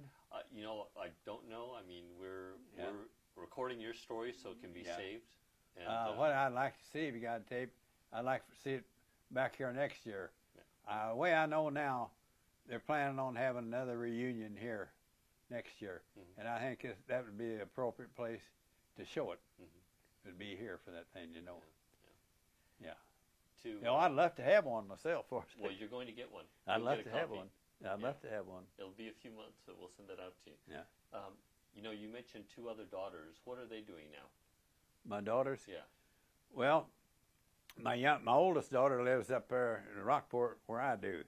She's married, and after she came back and got through with her running around, she took a course and she went through college, Indiana University down there. She came out and she got in real estate, and she was a realtor for a while. Well, she got married to a fella that worked at Alcoa. He worked in the lab up there, a hell of a nice fella. And when she did that, she quit this realtor stuff because she said, I have to do most of this in the evening when we want to do things, because that's when people are home. Yeah. She quit her realty, and she works 2 nights a week at a tavern in Newburgh. She's a bartender in a tavern there. And like I said, my second daughter died, and my third daughter, she's been married twice and living with somebody else now, and I never know about her. And grandchildren? I have two grandchildren. I have a boy and a girl, and the girl has 2 children. She has a boy and a girl. And what's your granddaughter's name? My granddaughter is Natalia, and like I said, Natalia Ann Fulkerson. Her dad's name was Fulkerson, and he died young. He'd worked on the railroad, and he got hurt some way there, and it affected him later on in life, and he died after they were up there. And like I said, my daughter, she got to run around with other people and all this kind of crap and everything. But she did have 2 children by Paul Fulkerson, he was a fine person. And your grandson's name? My grandson's name is, goddamn, here we go again. My granddaughter is Natalia, and she's got these 2 daughters. Jarek is my grandson's name, and he'll be 21 a couple of days before Christmas. And he's never worked. He's lazy as hell. He's lazy as hell. And he's wanting to come up and stay with me sometime. I said, you go get you a job, and then I'll think about it. When he was real young, I used to have him sometime. Then when he got old enough where he should be working, he wouldn't do it. All he wanted to do was play around. And hell, he'd be 21 years old and never had a job. Well, I think a lot of that's his mother's fault. I think she, like I said, she was drifting around from place to place.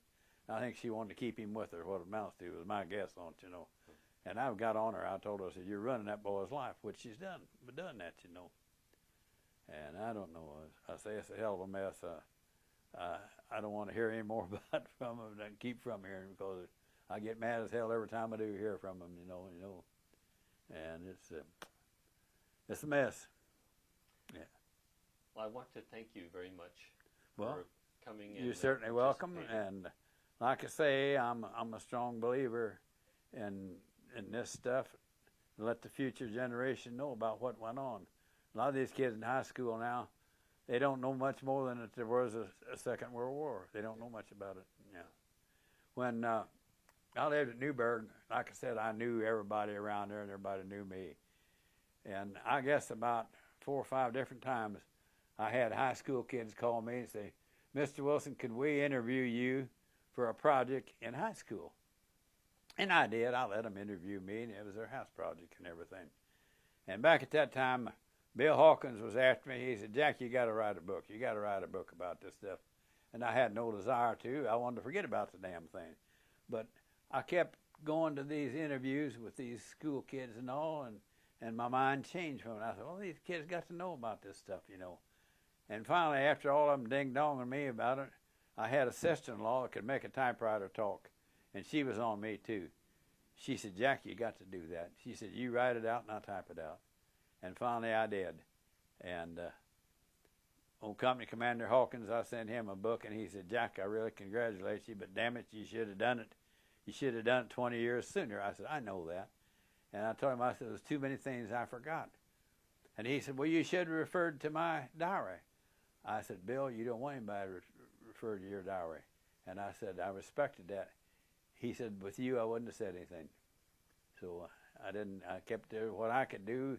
I mentioned very few people's name in this thing because sometimes I wasn't sure of it. And I wanted, little I had, I wanted to be right. Sure. Sure. Yeah. Well, thank you very much for that. Well, you're welcome. And then, like I said, I'm looking forward to tape on it. Good deal. Sure am. And good to see you all. Hey, good meeting you. But like I say, any connection with the 104.42, I'm ready for it anytime, because if it hadn't been for them boys, I wouldn't be here today. I owe them a lot. Good. I owe them a lot.